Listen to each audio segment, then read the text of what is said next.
Chapter 317. Right now there's only one elevator in Area A03 that can be used, but Mr. Odom, are you sure you want to go down? The foreman asked, his eyes darting between the dwarf and the Roman. He brought Odom deep into the mine's tunnel, and there were more than 10 soldiers following behind them. Perkins was scared out of his wits by Coden's disappearance, and Odom was his only hope. When the old dwarf appeared in front of him and asked him to take a look at the mines, he was overjoyed. As for the Roman, the clerk, who seemed to be grasping at straws, did not notice that there was such a person beside the old dwarf. Moreover, this dwarf was going to save him from the fire and water. As for whether the dwarf was willing to take his illegitimate daughter down, that was his freedom, wasn't it? Odom snorted when he heard the foreman's question. Nonsense, why else would I be here? He turned around and looked at the soldiers who were trembling in fear. It was obvious that the rumors about the mine had scared them out of their wits. If you don't want to go down, you can stay up here. The soldiers sighed in relief. But what if the Lord asks? Someone asked. What does that have to do with me?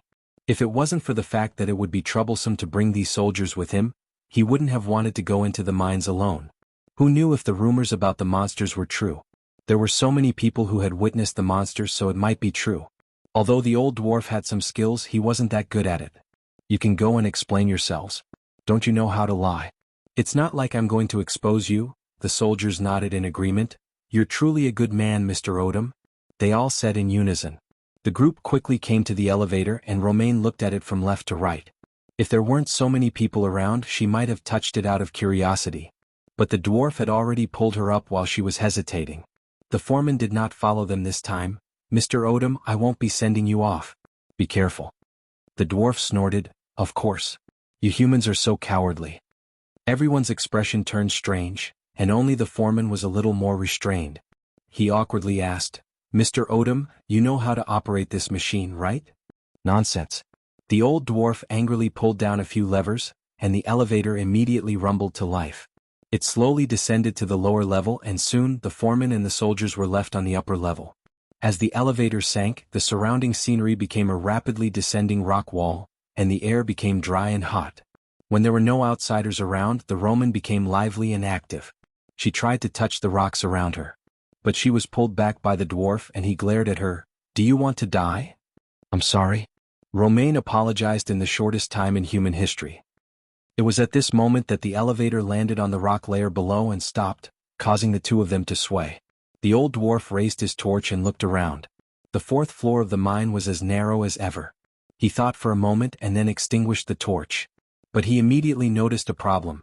He did not bring any illumination crystals. Of course, he could still bring the Roman back to the 1st floor to chase after those people. They must have something similar on them, but Odom snorted. He could not bring himself to do that. Moreover, dwarves could see in the dark, so he decided to continue moving forward. It's dark. The girl's voice came from the darkness, and her eyes were bright in the darkness. Shoo. Odom sniffed. After entering the 4th floor, the air became thinner, and he did not dare to use any flames. Just follow me. The dwarf said. Why don't we have any illumination? The Roman asked. That's because we're underground. Underground air is precious. Illumination crystals? We don't have that, but it's so dark. There's nothing we can do about it. The Roman wants light. Lower your voice. The old dwarf's words were suddenly stuck in his throat because he suddenly felt a soft light shining from behind him, brightening up the surroundings. He rubbed his eyes, thinking that it was just an illusion. The dwarf's eyes widened, and he turned around to see the Roman raising her hand. Her palm was emitting a gentle white light. How did this come about? Odom stuttered. I don't know either. The Roman looked at her palm. It can shine on its own. It's quite interesting. You don't know either? Odom thought that the dwarf was making fun of him. Yes, the Roman nodded obediently. I was thinking that it would be great if there was light. It lit up, isn't it? Is this the first time? Yes. The dwarf touched the Roman's forehead. What's wrong? Nothing, Odom shook his head. I heard that there's a group of people who are ostracized by witches and wizards. They have magical blood flowing through their veins. He paused for a moment. Is your family the same as you? The Roman thought for a moment. Brando said that my aunt is a witch. Which? Odom's eyes widened. Impossible. Witches and that are enemies. Unless she's not your real aunt. Were you adopted? My aunt is my aunt. Romaine said angrily. Odom raised his eyebrows. What does a dwarf like me have to do with other people's family matters? He suddenly felt that ever since he met this little girl, he seemed to have more and more problems. He scratched his head and replied, "All right, it's good to have a light. Follow me closely. Don't get lost here alone. This is not a joke, all right." The Roman nodded obediently. But her obedience only lasted for a few seconds before she asked curiously, "What's that, old man?" Odom was startled and turned around subconsciously.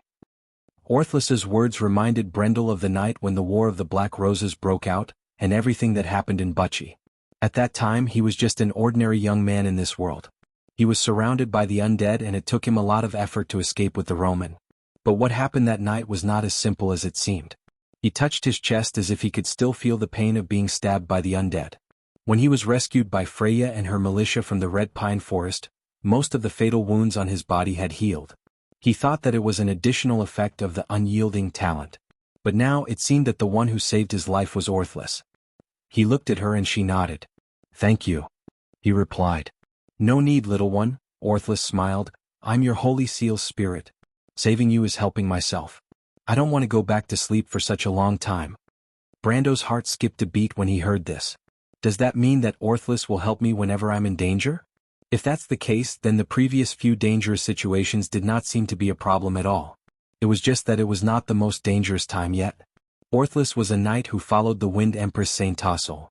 Although Brando had spent most of his time in the game and did not know much about the legendary King of the North, the Elven King Delu was someone who was as famous as the Flame King Gretel. Presumably, the Flame King's followers were at least at the peak of the elemental realm, and the 24 Knights of the Wind Empress would not be too weak. Brando felt a sense of satisfaction when he thought about having an NPC who was at least level 80 protecting him.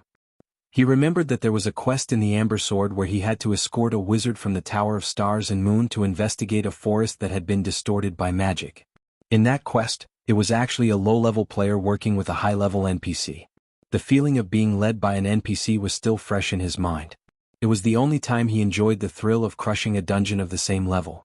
Brando could not help but sneak a glance at Orthlis. He didn't expect her to see right through him. The elf woman had seen through his thoughts. She closed her eyes and said solemnly, "But even so, the Holy Seal spirit has been stripped of its power. Other than the inheritance of swordsmanship and some secret techniques, I don't have much power. Don't expect too much, little one." Ha! Brendel's little scheme was exposed and he felt extremely embarrassed, his face flushed red. But at the same time he felt that it was a pity. Orthlis continued, "In the end, the Holy Seal spirit only represents the power of inheritance. In fact, there are a total of 4 rings that have been lost to the human world. Your grandfather was able to obtain them because we owe your ancestors a favor." Ancestors? Orthlis did not want to talk about this. Brando was not embarrassed this time. It was not the first time he had been rejected by NPCs in the game. This was especially true when it came to legendary existences. They were very tight-lipped, and if he did not meet the necessary conditions, he would not be able to get anything useful out of them. But at least Brando knew that his grandfather was hiding something from him and Brando's father. This was very similar to what he had guessed. His grandfather was not only a noble, but his identity was also not simple. But he did not ask. Because at this time, a row of text appeared in his vision, urging him to choose his reward. He had wasted too much time talking with Orthlis. The atmosphere in the arena was beginning to change, and the host did not give the challengers much time to prepare. If he did not make a decision quickly, his opponent would probably start the next challenge. He saw that Medisha had come to his side again. It seemed that this elven girl thought that he was going to start the next challenge. The surroundings were also quiet. Coden seemed to be thinking about something, and the youths were looking forward to it. "Everyone, please don't get too worked up. If you meet some people who scold you for no reason when you write a book, you'll be in a bad mood. Authors are also human beings, social animals, and they don't exist outside of society, okay? I also want to stay at home and write my book, not caring about anything, and have someone deliver food to me every day. But is that possible? When I write a book, I value perfection. If I can't write a book that I am not satisfied with, then I will get stuck. Do you think I am willing to do this? If I can't update it, then all you have to do is read less. What do I lose? Money, fame, friends, and a lot more. Just to be clear, this book does not have any chapters in stock and I can't keep any. I will publish as much as I can every day, and I will publish as many chapters as I can. Everyone is welcome to give your opinions, but please don't criticize me for no reason. I have my pride and tolerance. If you don't like this book, then you can choose not to read it. For example, some people from LK. If you don't like this book, then please read the monthly chapters. As long as there is no lag, this book will not be slow. Even last month, I updated about 50 chapters, and the fastest I updated was about 90 chapters a month. I personally think that this speed is very fast. That's all for now. As usual, please support me if you're satisfied with this book. I'll try my best to make up for yesterday's book today. Chapter 318. What language is this? This time it was Medish's turn to ask. There's an ancient saying, the one who wields this sword is the master of the earth. Brendel replied with a strange feeling in his heart. My lord, you know ancient proverb? This time the silver elf was surprised. Not only her, but even Orthless was taken aback. Ancient proverb was a language that existed before the ancient era. It was even older than the history of the Twilight Dragon. In other words, the background of the game was meaningless. Just like the background of the distant mountains, it could only be seen from afar. It had nothing to do with the era the players lived in. Brando coughed and realized his mistake. He hurriedly replied, I've seen some of it in the ancient books of the Black Tower, but I think the craftsmen of Buga should have more records. Medisha nodded, but Orthless looked at him suspiciously. Brando felt guilty and did not look at the two of them. He could not wait to check the attributes of Haurangaya. Although he had heard of the name of this sword before, it was impossible for him to have the opportunity to own it. As a level 45 fantasy grade sword, the price of this sword was astronomical. Brando did not even dare to think about it. But even though he was mentally prepared, he could not help but be shocked when he looked at its attributes. Halangia, gold, 34-42 hardness/sharpness, plus 22 strength, plus 17 dexterity, plus 20 vitality. Additional skills. Earthquake, automatically cast a rock fang thrust in the direction of the sword wielder's attack. The strength depends on the wielder's strength. Elemental Lord, the wielder can summon 6 obsidian leopards to fight for him. Stone Nest, consumes gray crystal to produce obsidian leopards at the rate of 1 day, capacity 10300. This ability can be turned off automatically. Nest upgrade, obsidian leopard. Required materials, magic black crystal, stone key, sage slate, amberstone X6. When Brando saw this thing, he couldn't help but curse in his heart. First of all, the 34-42 damage was far superior to other weapons of the same level. It seemed that the Haurangaya should have some additional attack, because even other fantasy longswords of the same level were at least a third inferior to it in terms of damage. Although Brando already knew about the Earthquake and Elemental Lord's abilities, the attributes of the stone burrow stunned him. At that moment, his mind was filled with only one word: mobile nest. As everyone knew, there were all kinds of lairs in the world of Wond. Some equipment could even produce magical creatures on a regular basis. These things were known as mobile lairs among the players. Brando had seen similar things before, and the ring on his hand was one of them. However, the ring of the Wind Empress was obviously much more powerful. Compared to injecting the nest rules into magical equipment, it was obviously much more difficult to make the equipment possess the Holy Land attribute. But what really shocked Brando was that this nest could be upgraded. Normally, a primitive nest could be upgraded twice. Even if this stone burrow was upgraded once, the next level of obsidian leopard would at least have the strength of a pinnacle iron-ranked creature. If he could control this thing for a year, wouldn't he have at least 300 pinnacle iron-ranked creatures under his command? What if this nest was still in its primitive state? What if this nest was a special nest, and not only could it be upgraded twice? Brando felt extremely excited just thinking about it. Even the corner of his mouth twitched unconsciously. However, he immediately had a new problem. Upgrading things was not easy. The magic black crystal was still fine. With Master Alchemist Tamar here, Brando wasn't worried that he couldn't create it. The raw materials for this nest were the black crystal and mana essence, which were not difficult to obtain. As for the sage slate, Brando felt a headache whenever he saw it. The adventure in Chablis had left him with a psychological trauma. Fortunately, it could still be bought from the market. He would soon go to Ampere Seal, and in that bustling free port, it shouldn't be difficult to obtain a sage slate. The last two items were more troublesome. Amber ores were regulated products in any country. It was the source of power for magicite. There were actually 2 names for these ores. The second one was called Somir ores, and the purest ores were called amber ores. Brando wanted to prepare a magicite workshop for Amandina, but he had to think of a way to secretly obtain Somir ores. Moreover, this was difficult, so where was he going to get these amber ores? Brando could only think of mining by himself. There were many mines that had not been discovered in this era, but they were all in the wilderness, and he did not have the ability to do so for the time being. As for the stone key, it was even more complicated. There were many things in the elemental realm, but mortals were unable to enter the elemental realm, so there were very few of them in the prime material plane. Brando felt that it was more appropriate to describe the rarity of this item in the game. This item was necessary for a player's guild to build a city and become a lord. He patted his head, feeling a headache coming on. But it was at this moment that the loud voice rang out again. "Mortal, are you ready for the next challenge?" The voice was deafening and it drowned out all other sounds in the arena. Everyone fell silent, and their attention shifted away from the sword in Brando's hand. Only then did they remember that they were still in this strange arena. Of course not. Brando was about to reply, but a voice stopped him at this moment. "Sir." He was very familiar with this voice. It was the voice of the skinny youth called Cohen. He turned his head and saw that the youths were still locked in the cages. Even though Cohen had rescued some of them, at least half of them were still locked in the cages. Brando looked at the skinny youth and guessed why he called out to him.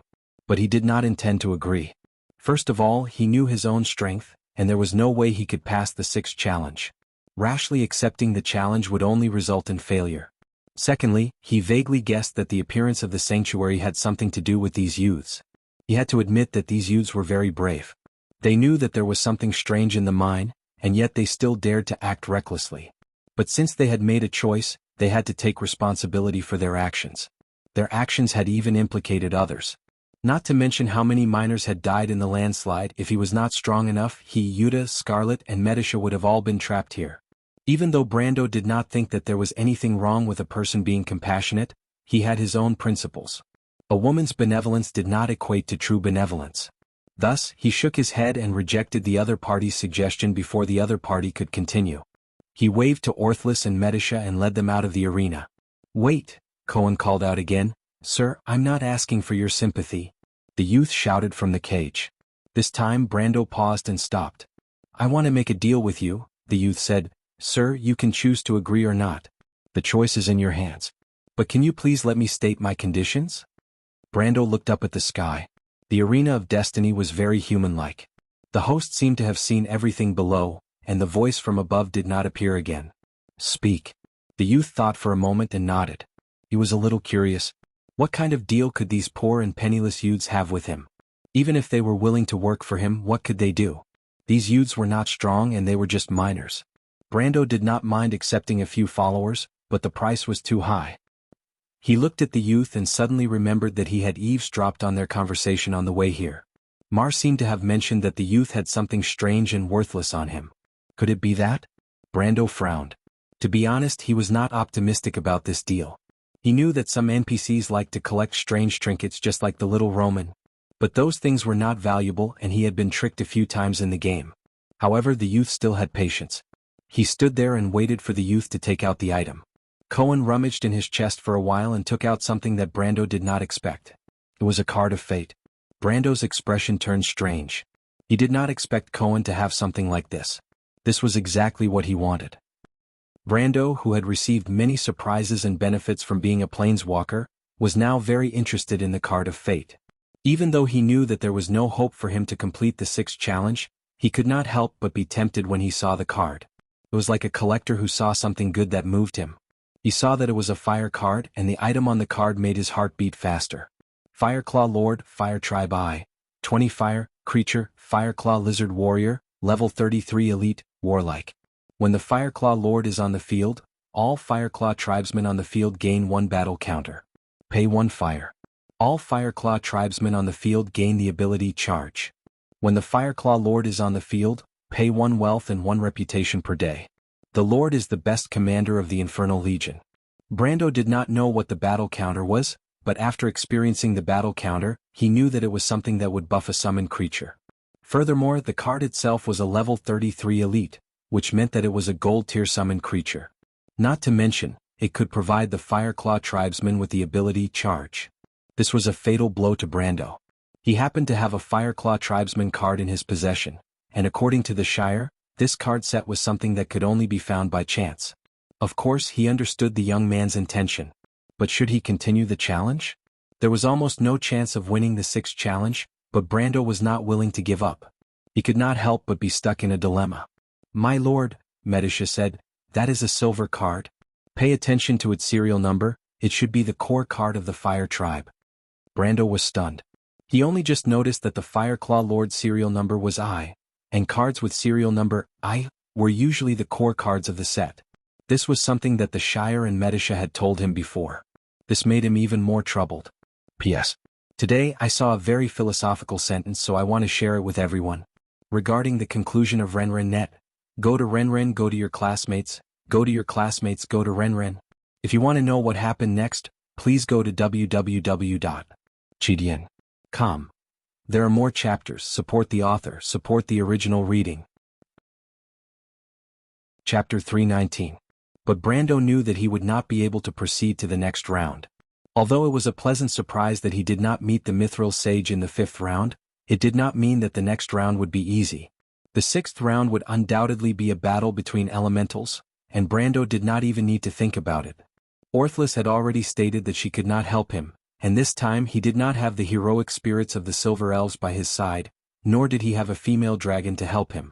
In a battle between elementals, it did not matter if it was him, Medisha, or the 2 clones of the Shire that he created with the Sphere of Eternity.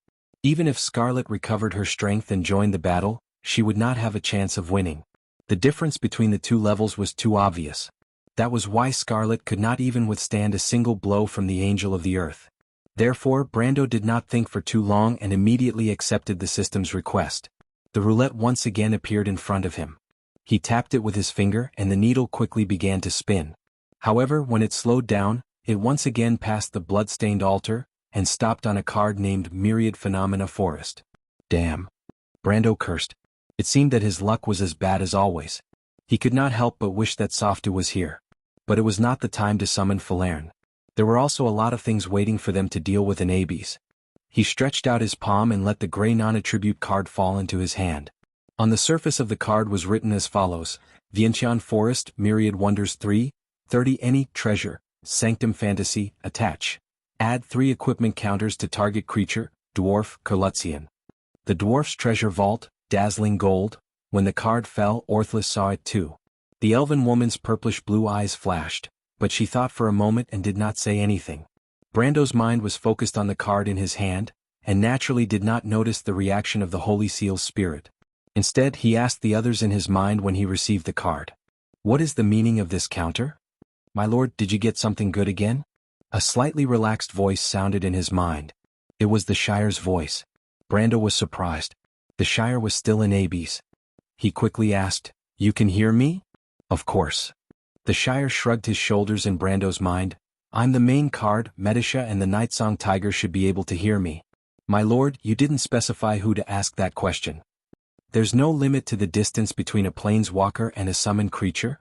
"How's the situation on your side?" Brendel asked. "What's the situation on your side?" My lord, why don't you guess?" Charles purposely kept him in suspense. "There's a guy here who's full of doubts about your identity. He's waiting for you to come back and educate him." "There's a guy waiting for me to teach him a lesson?" Brando was secretly puzzled by the Shire's words, but he was never one to let others lead the conversation. He simply ignored the Shire's actions and asked, "Then, can someone explain to me what this thing is?" He pointed at the card in his hand. "Equipment counters are used to strengthen a card's combat power." "My lord, is the card in your hand a bronze or silver card?" Seal did not mind Brendel dropping the topic. The 2 of them had a tacit understanding between them. "Bronze," Brando replied. "Bronze equipment counters, each one can increase a summoned creature's natural level by about 5. This was Medisha's voice. The Silver Elf girl was sent out of the arena by the previous rules, and she was now opposite Coden. "What's a natural level?" Brando asked again. "The natural level should be the level of the summoned creature on the card." The Shire replied. "Level on the card?" Brando's heart skipped a beat. It seemed that the cards of fate were the only item in this world that mentioned a creature's level. In many places, whether it was this era or the Dark Ages, people were already used to using the realm to determine the strength of a creature. Gold realm, silver realm, or elemental activation, but there was never a mention of a certain person's level. This was because it was more like a term used in the game. Brando was suddenly awakened. He could not help but look at the card in his hand. For the first time he wondered if this thing had anything to do with his arrival in this world. He had never seen something like the cards of fate in the game. Even though the cards of fate would become part of the rules after being unsealed, and only the summoner could see them, what about the unsealed cards? But he knew that now was not the time to think about this. He suppressed his doubts and thought of another card he had. It was the golden battle flag, which also increased a creature's natural level. But Brando had not used that card since he got it. Because the golden battle flag could only increase the level of all his summoned creatures on the field by 1 level, he had to pay 5 light EP for it. Not to mention that he was already lacking in light EP, the significance of this thing was not that great. What was the use of 1 level for a summoned creature? Of course, perhaps in the future when he could maintain a large number of summoned creatures on the field, this 1 level might become more significant, but at least not now. Now it seemed that this nature's collection was much more useful than the golden battle flag.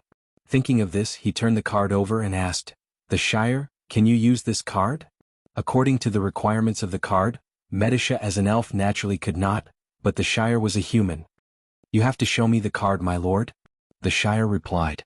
Brando immediately read the card in his mind. After about a few seconds, the young wizard opposite him shook his head. "I can't, my lord." "Why not?" Brando asked in surprise. "I'm a Highland wizard, my lord. Our branch is divided from the Silver Alliance. Even though we have mixed blood with the Erewhon people for generations, we are still descendants of the Buga people." "I see." Brando let the card disappear from his hand and felt a little regretful. "Then I'll have to put this card aside for now." "Oh," Medisha replied. "My lord, there are people in your card who can use it." "Oh." The young man was stunned.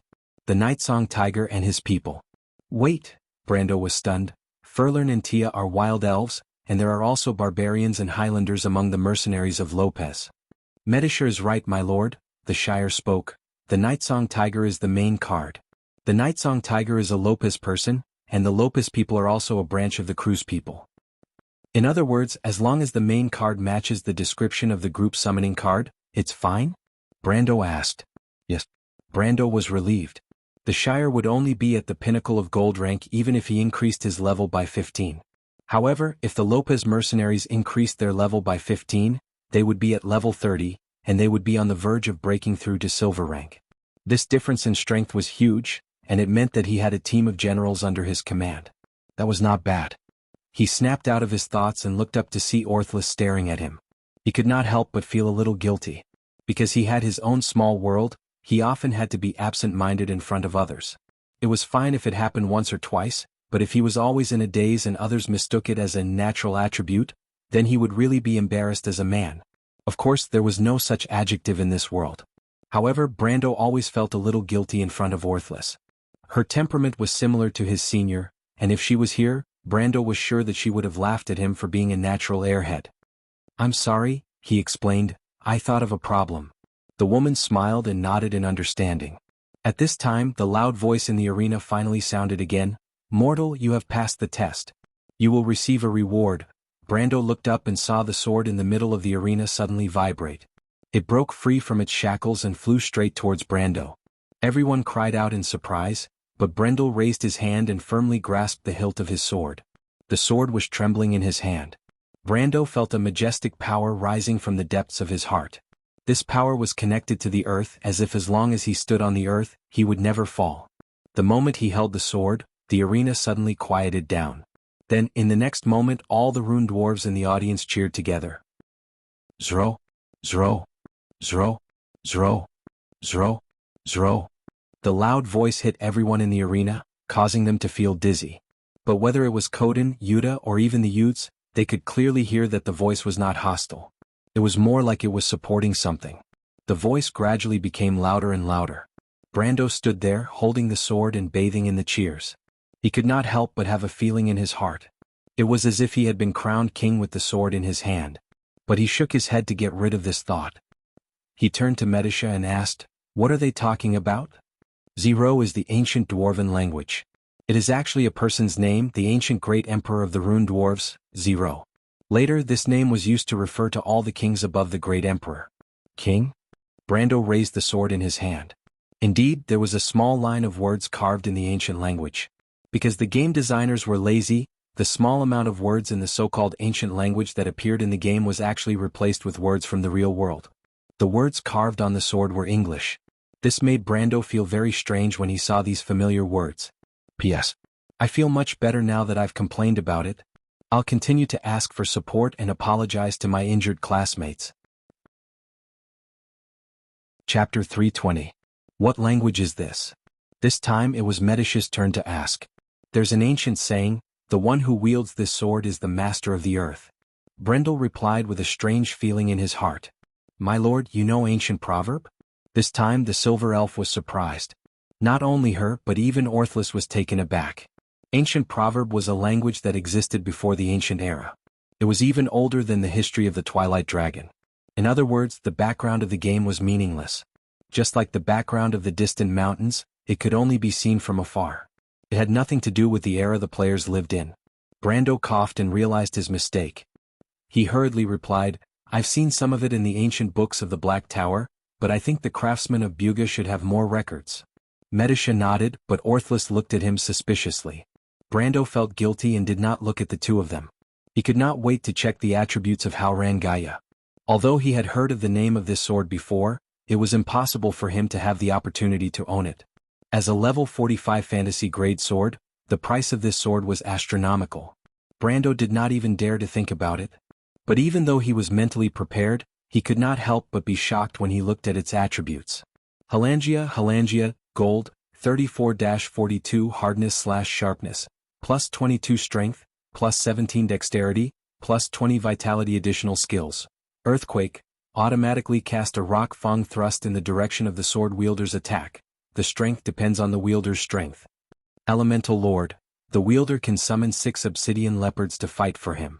Stone Nest, consumes gray crystal to produce obsidian leopards at the rate of 1 day, capacity 10300. This ability can be turned off automatically. Nest upgrade, obsidian leopard. Required materials, magic black crystal, stone key, sage slate, amberstone X6. Brando couldn't help but curse in his heart when he saw this thing. First of all, the 34 to 42 points of damage was far superior to other weapons of the same level.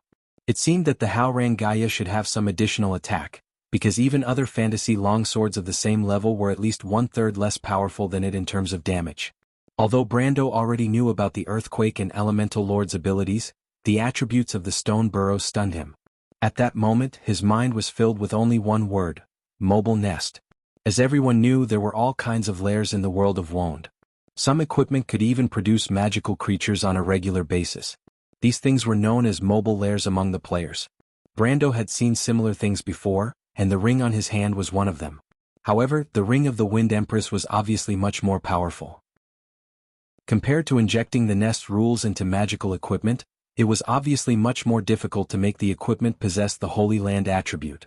But what really shocked Brando was that this nest could be upgraded. Normally, a primitive nest could be upgraded twice. Even if this stone burrow was upgraded once, the next level of obsidian leopard would at least have the strength of a pinnacle iron-ranked creature. If he could control this thing for a year, wouldn't he have at least 300 pinnacle iron-ranked creatures under his command? What if this nest was still in its primitive state? What if this nest was a special nest and not only could it be upgraded twice? Brando was extremely excited when he thought about it, and the corners of his mouth twitched unconsciously. However, he immediately had a new problem. Upgrading things wasn't easy. The magic black crystal was still fine, and with Master Alchemist Tamar here, Brando wasn't worried that he couldn't create it. The raw materials for this nest were the magic essence and the black crystal, so it wasn't difficult to obtain. As for the sage slate, Brando felt a headache whenever he saw it. The adventure in Chablis had left him with a psychological trauma. But at least it could still be bought from the market. He might have to make a trip to Ampere Seal soon, and it shouldn't be difficult to obtain a sage slate in that bustling free port. The last 2 items were troublesome. Amber ores were regulated products in every country, and they were the source of power for magicite. There were actually 2 names for these ores. The second one was called Somir ores, and the purest ores were called amber ores. Brando thought that he could only secretly obtain some Somir ores in order to prepare a magicite workshop for Amandina, and it was difficult to do so. So where was he going to get these amber ores? Brando thought about it and could only think of mining himself. There were many mines that had not been discovered in this era, but they were all in the wilderness, and he did not have the ability to do so in a short period of time. As for the stone key, it was even more complicated. There were many elemental realms, but mortals could not enter the elemental realms, so there were very few of them in the prime material plane. Brando felt that the stone key's rarity could be explained in the game's terms. It was a necessary item for a player's guild to build a city and become a lord. He patted his head and felt a headache coming on. But it was at this moment that the loud voice rang out again. "Mortal, are you ready for the next challenge?" The voice was deafening and it drowned out all the other sounds in the arena. Everyone was silent, and they shifted their attention away from the sword in Brando's hand. Only then did they remember that they were still in this strange arena. Of course not. Brando was about to answer, but a voice stopped him at this time. "Sir." He was very familiar with this voice. It was the voice of the skinny youth called Cohen. He turned his head and saw that the youths were still locked in the cages. Even though Cohen had saved some of them, at least half of them were still locked in the cages. Brando looked at the skinny youth and guessed why he called out to him. But he did not intend to agree. First of all, he knew that he could not pass the sixth challenge. If he accepted it, he would only fail. Secondly, he vaguely guessed that the appearance of the sanctuary had something to do with these youths. Howrin had to admit that these people were really brave. They knew that there was something strange in the mine, and yet they still dared to act recklessly. But since they had made a choice, they had to take responsibility for their actions. Their actions had even implicated others. Not to mention the number of miners who died in the landslide. If Howrin was not strong enough, he, Jana, Scarlet, and Medisa would have been trapped here. Brando did not think that there was anything wrong with a person being compassionate, but he had his own principles. Being soft-hearted did not equate to being merciful. Thus, he shook his head and rejected the other party's suggestion before the other party could continue. He waved to Orthlis and Medisha and led them out of the arena. "Wait," Cohen called out again. "Sir, I'm not asking for your sympathy," the youth shouted from the cage. This time Brando paused and stopped. "I want to make a deal with you," the youth said. "Sir, you can choose to agree or not. The choice is in your hands. But can you let me state my conditions?" Brando looked up at the sky. The arena of destiny was very human-like.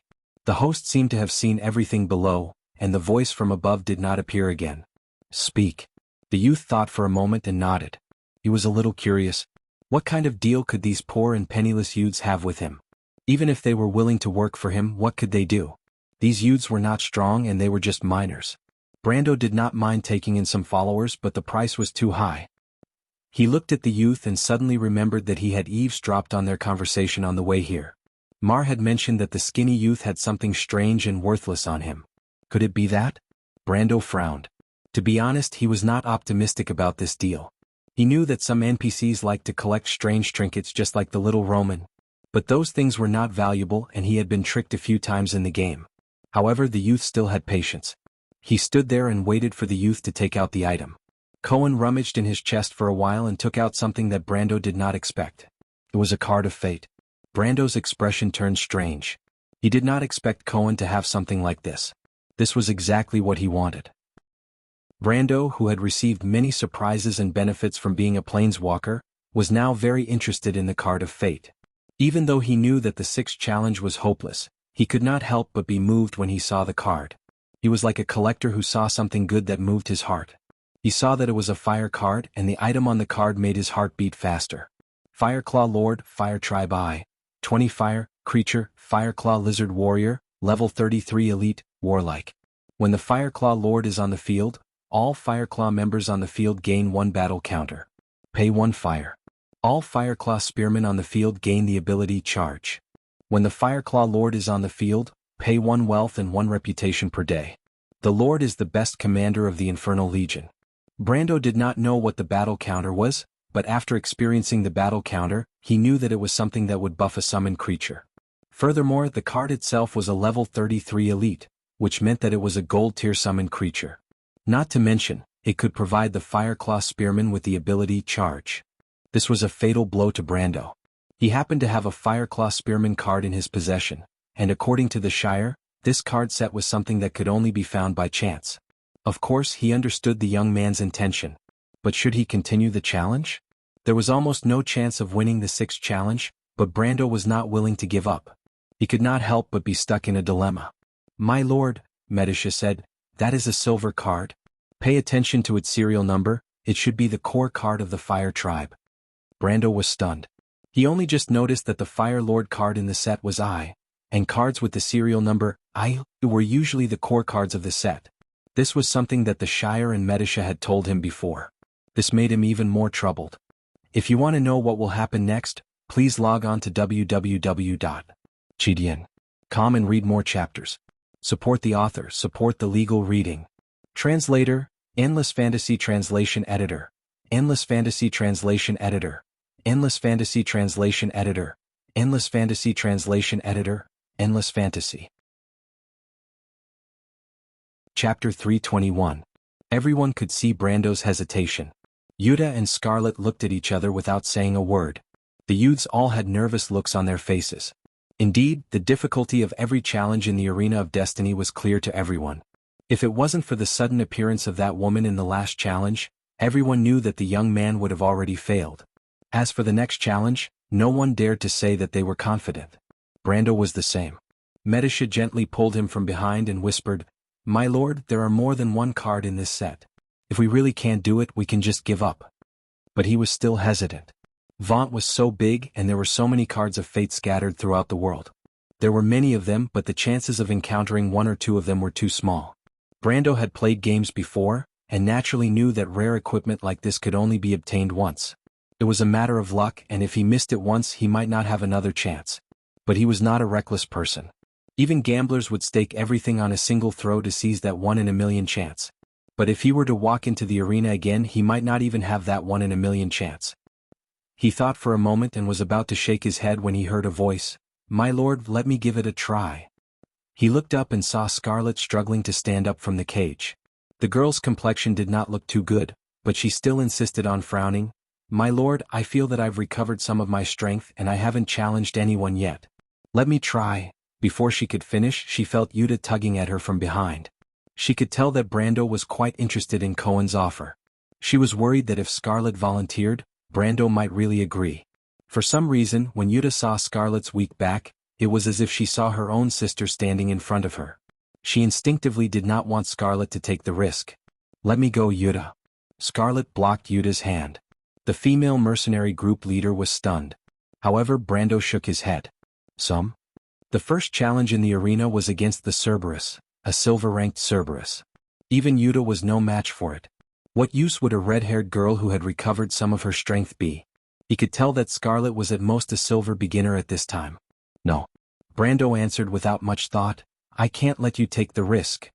But Brando did not intend to pay attention to Scarlet, but no matter how important the cards were, they were not as important as the people around him.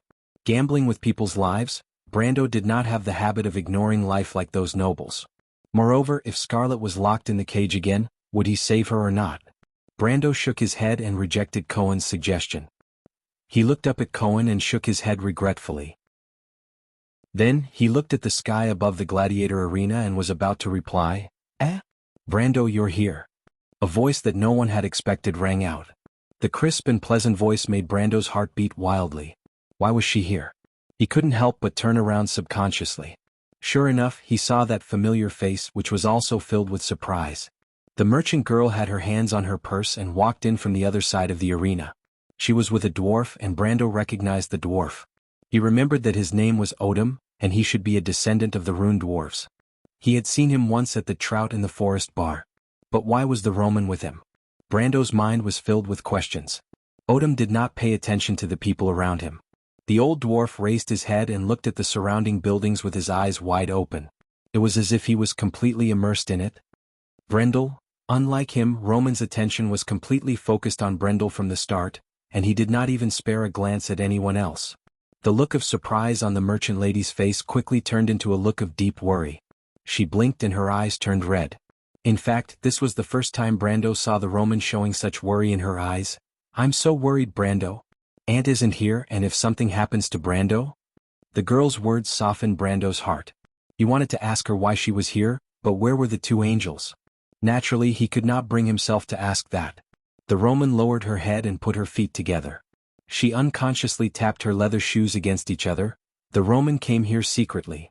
"Brando, are you going to scold me now?" Even though she said that, The mischievous girl was still sneaking glances at Brendel from the corner of her eyes, as if she was extremely afraid. Brando could not reprimand her when he saw her like that. Moreover, the Roman did it for his sake. He wanted to teach her a lesson so that she would not run around in the future, but now was not the time. The young man did not know whether to laugh or cry as he shook his head and his complaints disappeared with the wind. But a new problem arose. Logically speaking, anyone who entered this place would have to accept a challenge. With the Roman strength, there was no way she could pass the challenge. Then who would save her? Brando's scalp went numb. The sixth challenge? But sometimes, the more he worried about something, the faster it would happen. At this moment, the voice from above came unexpectedly. New challenger, do you want to accept the challenge? The Roman looked up in confusion. She turned her head and looked left and right as if trying to find where the voice came from. Little Roman, give up. Brando gritted his teeth and reminded her. No matter what, he could not leave her here alone. This girl was the first person he met when he came to this world. She was also the one who had gone through life and death with him from the very beginning. In his heart she was his partner. To him she had a different meaning than everyone else. Perhaps she was even more important than the Valkyrie in his heart. If the revival of Erwin and the fate of the Valkyrie were a dream in his heart, then the merchant girl had a more real meaning to him. He had always seen her as the link between him and this world. This feeling was even deeper than the feelings he had for Brando's family. The two souls in his body made the word family seem close yet distant. It was as if only his grandfather's old face was the most clear. This was also the reason why he had not considered going back to his home to take a look. Subconsciously he felt that he was unable to face it. But the Roman was different. He promised her that he would protect her and be her knight. So Brando touched his sword. He had to fulfill his promise as a man. If he could not win, he would turn into a stone statue with the Roman. Although he was unwilling to accept this, Brando did not regret it. My lord. As his summoned creature, Medisha was keenly aware of his thoughts. This is my choice. Brando shook his head and smiled, but I will have to trouble Medisha. You will have to stay here for a while. Maybe it will be a long time until the next master finds you. Then the one you summon will not be Medisha. The silver elf girl looked at him quietly and said softly, Medisha only belongs to my lord. Just like the Shire, every planeswalker has their own laws and world. The same card does not represent the same person. Brando's heart skipped a beat. Medisha looked outside and said softly, I think Miss Scarlet is the same. What do you mean? The silver elf princess looked up at him. Her pale silver eyes had a calmness that could see through everything. It was as if the noise of the mortal world had been washed away by her quiet and ethereal eyes. Ever since the Grey Wolves mercenaries disbanded, my lord has been Miss Scarlet's only hope. Haven't you noticed? She asked softly. How can that be? Brando was stunned. Aren't there other members of the Grey Wolves mercenaries? And that eek, if I'm not wrong, she should like him. Auden Smida, so cares. Medisha replied in an ethereal voice. People need each other. Brando interpreted this ancient silver elf proverb. The silver elf girl nodded. Because you are valued, you will value the person who values you. There are not many people in this world who can truly be your friend, so we will cherish this hard-won mutual understanding. If Miss Scarlet can feel the importance, then so can Medisha. The silver elf princess smiled. I only have an illegitimate child, but by my lord's side, I can feel true respect and courtesy. This is a joy that comes from the heart, and Medisha cherishes it. She smiled and nodded. Thank you, my lord. So please don't feel guilty. Brando nodded and looked at the Roman. The merchant girl clearly did not understand the current situation. She looked at the serious Brando in a daze. What's wrong, Brando? Did the Roman do something wrong? No. Brando shook his head. Compared to doing good with bad intentions, I think doing bad with good intentions is more adorable. He said, because the former can only become worse, while the latter can become better, isn't that right? He drew his sword. The surroundings quieted down. Cohen thought for a moment and kept the item in his hand. He did not say anything more. After experiencing it once, everyone knew the rules here. They obviously understood the situation Brando was in now. That young lady was obviously the one he loved. So how should he choose? As for whether or not they would be saved, Cohen suddenly felt that it wasn't too important at this moment. Because if Brando wanted to save them, he would have to go through the 7th challenge, but that was obviously impossible. Without hope, it would not seem so hopeless. P.S. Everyone, how many chapters can you update in a few days? The encouragement and support from everyone in the book review and comment section is making me cry. To be continued. If you want to know what will happen next, please go to www.chidian.com. There are more chapters. Support the author, support legal reading. Chapter 322. Cohen put down his hand as if he had thought it through. Mar and Joka looked at him from the side, feeling uncomfortable. After all, Cohen was still their comrade. For the youth, this separation was cruel. They had all thought about it. If Cohen couldn't leave, they would stay. At worst, they wouldn't be able to leave. Mar thought darkly to himself that Brendel might choose to stay behind as well, and he saw the young man's dilemma. He thought that if such a big shot like Brando was here to accompany him, then what was the point of them staying? But Cohen didn't say a word. The thin youth was silent for a while, as if he had made up his mind.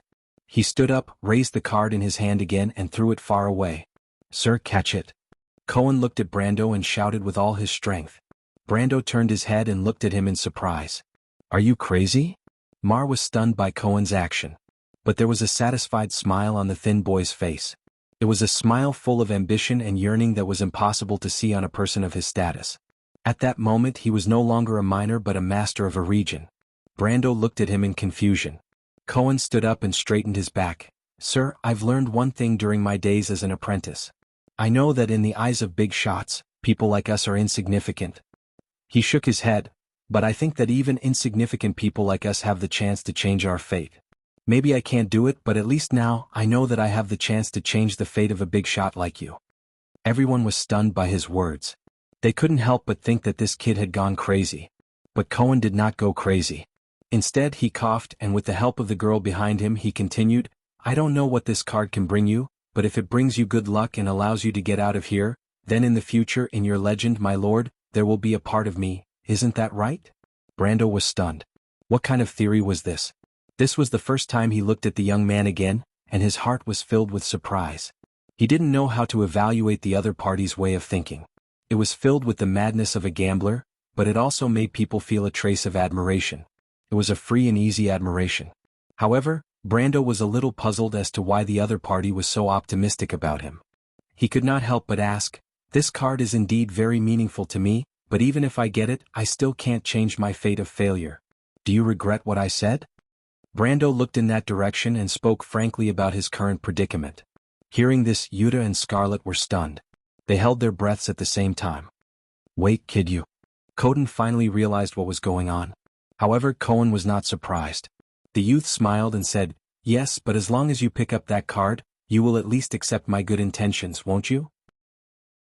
He continued, "Moreover, your words have confirmed my thoughts. As for the outcome, I don't care." Cohen? Joka and Mar were stunned. It was as if this was the first time they had met their comrade. But for some reason, these youths felt a sense of alienation and unfamiliarity towards their companion at this moment. However, they also faintly felt a sense of superiority towards the other party. Brendel had already given them the impression that he was undefeatable, but Cohen's aura seemed to be on the same level as him right now. This was something they could not imagine. Brando listened to Cohen's answer and fell silent. He thought that anyone who had such thoughts was either a madman or a true expert. However, when he looked at this young man named Cohen, he didn't look like a madman, nor did he look like a big shot. But wait, what's your name? Brando suddenly asked. Cohen? Kvanna. My name was given to me by my mentor. The youth answered. Lord Kvanna. It really was him. Brando finally understood. In history, Kvanna grew up in the countryside of Tanajal, but he did not expect him to grow up in the mines. Brando immediately thought of the game. Kvanna must have used this quest line to reach the peak of power. But what was it that changed his fate? Was it just the cold steel ores? Or was it something else? In history, Lord Kvanner had replaced Count Randner and became the King of Randner. His rise from a commoner to a duke was a living legend, and there was no record of him dying in the mines of Schafland. Then did this mean that there was still a chance? Or did history change because of his arrival? Brando's hand that was holding Halran Gaya's hilt trembled slightly. For the first time he was uncertain about the future. But when Roman heard the conversation between the youth and Brendel, and saw the youth's confusion, he could tell that something was wrong even if he was a carefree person. She frowned worriedly. Brando, what should I do? Give up the challenge, Roman. Brando regained his senses and replied. No matter what the future was, he had to face his own choice. Give up? But at this moment, a voice interrupted. Even though the voice sounded old, it was full of vigor. It was the loud voice of the dwarves. Odom finally recovered from the shock of seeing the sanctuary built by the dwarven ancestors. The first thing he heard was Brando telling them to give up the challenge. This was intolerable. It was a blasphemy to the dignity of the dwarves. No dwarf would back down in the face of a challenge. That was the action of a coward. Furthermore, he was a noble rune dwarf, a descendant of the Silver family. Not to mention, this place was the hall that carried the souls of his ancestors. Countless souls of his ancestors were hovering above this sanctuary, watching everything that was happening below. How could he back down? Odom immediately expressed his dissatisfaction. Even if I'm an old man, I won't back down here. Moreover, this is the territory of the rune dwarves. Rude brat. Coden felt that the word rude brat was the most appropriate description he had ever heard in his life. He even felt that the stubborn old dwarf was more pleasing to the eye. As far as he was concerned, this kid from the Tobuz family was indeed extremely rude. Odom, why are you here? Coden asked. The old dwarf was just beginning to complain to Brando, but he was already dead in his stomach. He was shocked when he saw Coden. He recognized the gold-ranked guard captain, but when he saw that Coden was covered in injuries, he couldn't help but be shocked. Captain Coden, what happened to you? Because the territory of the rune dwarves is really a good place. Coden raised his eyebrows and replied in an annoyed tone. Speaking of which, how did you become a rune dwarf? Aren't you a golden dwarf? The golden dwarves are just a part of my homeland. I'm a genuine rune dwarf. Odom was unhappy when he heard that someone was doubting his bloodline. Very well, I'll assume that you're a citizen of the Silver family. Then what are you doing here? Odom was stunned for a moment before he realized that the guard captain was smiling. Of course, it looked like a sinister smile to him. The old dwarf realized that he had fallen into a trap. He stammered as he tried to come up with an excuse. He couldn't possibly say that there was a huge treasure here, and that he had the right to inherit it as the only descendant of the rune dwarves, right? Count Randner would probably make him unworthy of his title as the only descendant of the rune dwarves, or at the very least, turn him from a lively state to a dead one. But just when he was in a dilemma, he saw the Howran Gaia in Brando's hand. The old dwarf's expression immediately changed. Zior. He blurted out, but quickly realized that something was wrong and shouted in Cruz, "The king of Gaia? Why is this sword here?" You know it too? Brando, who was ignored for a long time, looked at Odom and asked in surprise. There were not many people who knew about the Howran Gaia's inheritance. Even though Odom claimed to be the last descendant of the rune dwarves, he had seen too many of these so-called last descendants. Some of them had long forgotten about the inheritance of their civilization, and other than their physical characteristics, they did not have much to do with the Silver family. These people were called the Remnants, and they could be found all over the continent of Wond. Then again, which of the numerous black dwarves in the land of Vaunt wasn't a descendant of the ancient Golden race? But the Golden and Silver era had long passed. After the Dark era, the current Wond was no longer the same as described in the legends. Of course, sir. The old dwarf looked at Brando and lowered his head slightly for the first time. He could not help but be more respectful, which made Coden feel disgusted. He thought to himself that this old man was even faster than that coward Perkins. But before this, he had personally experienced the old dwarf's stubbornness. The old swordsman's gaze fell on Brando's sword. It seemed that he could only find out the reason from there. But even though the sword was a good one, was it that important? Brando also realized this at the same time. Is it very important to you? The young man gestured at the sword in his hand. But even so, Brando did not intend to give it to him. Not to mention that the sword could greatly increase his strength in the challenge later. Didn't he go through so much to complete the challenge just for this Howran Gaia? Rather than saying that it's important, it's more like saying that it's related to a legend. Odom was a little disappointed. He came for the treasure, but if this sword appeared here, it meant that his treasure was gone. The rune dwarves had many treasures, but there was only one related to the Howran Gaia. The old dwarf thought of the legend and could not help but look at Brando again. He was not a real rune dwarf, but only a branch of the rune dwarf bloodline left behind on the earth. He did not have the extraordinary talent of the real silver folk, and he did not even learn the construction skills of his ancestors, which were said to be comparable to the craftsmen of Buga. But he did not lie to Coden.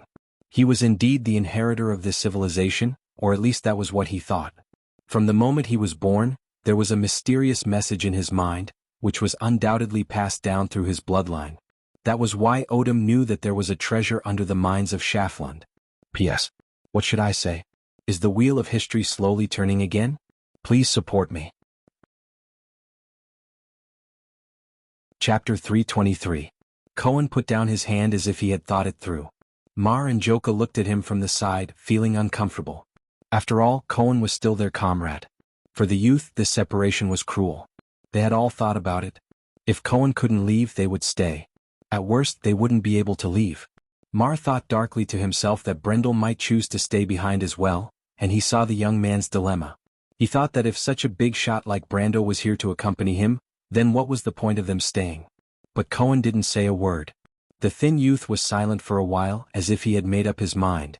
He stood up, raised the card in his hand again and threw it far away. "Sir, catch it." Cohen looked at Brando and shouted with all his strength. Brando turned his head and looked at him in surprise.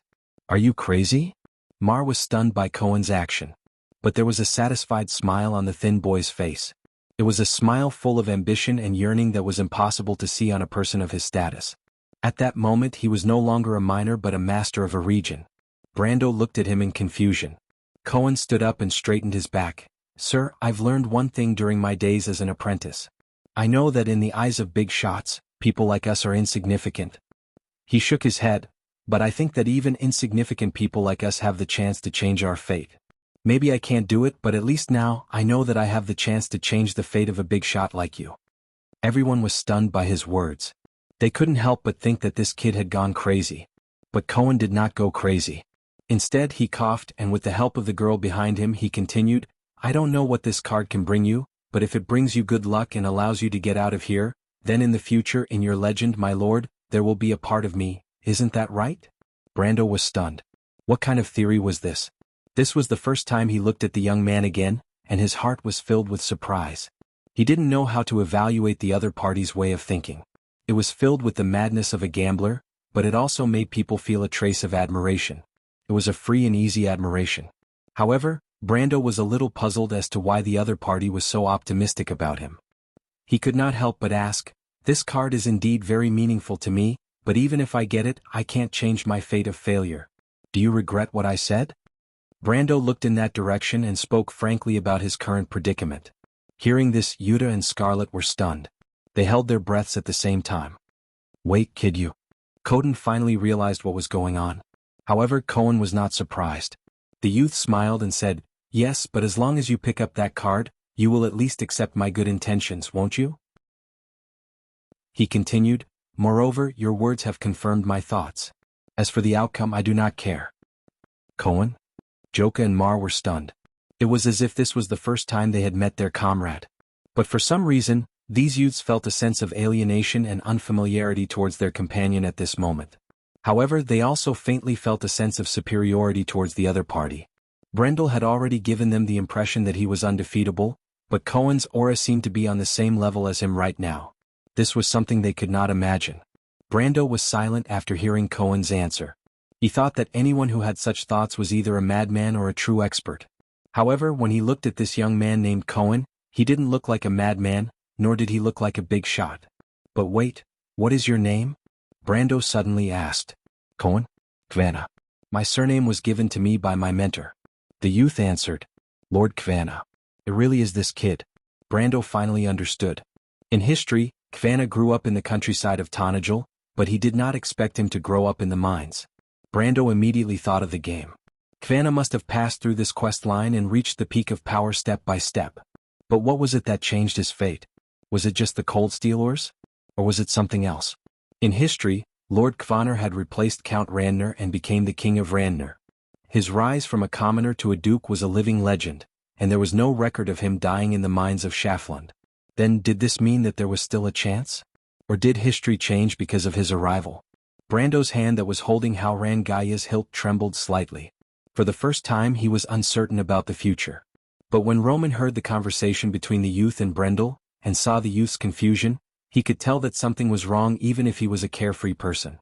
She furrowed her brows worriedly. "Brando, what should I do?" "Give up the challenge, Roman." Brando regained his senses and replied.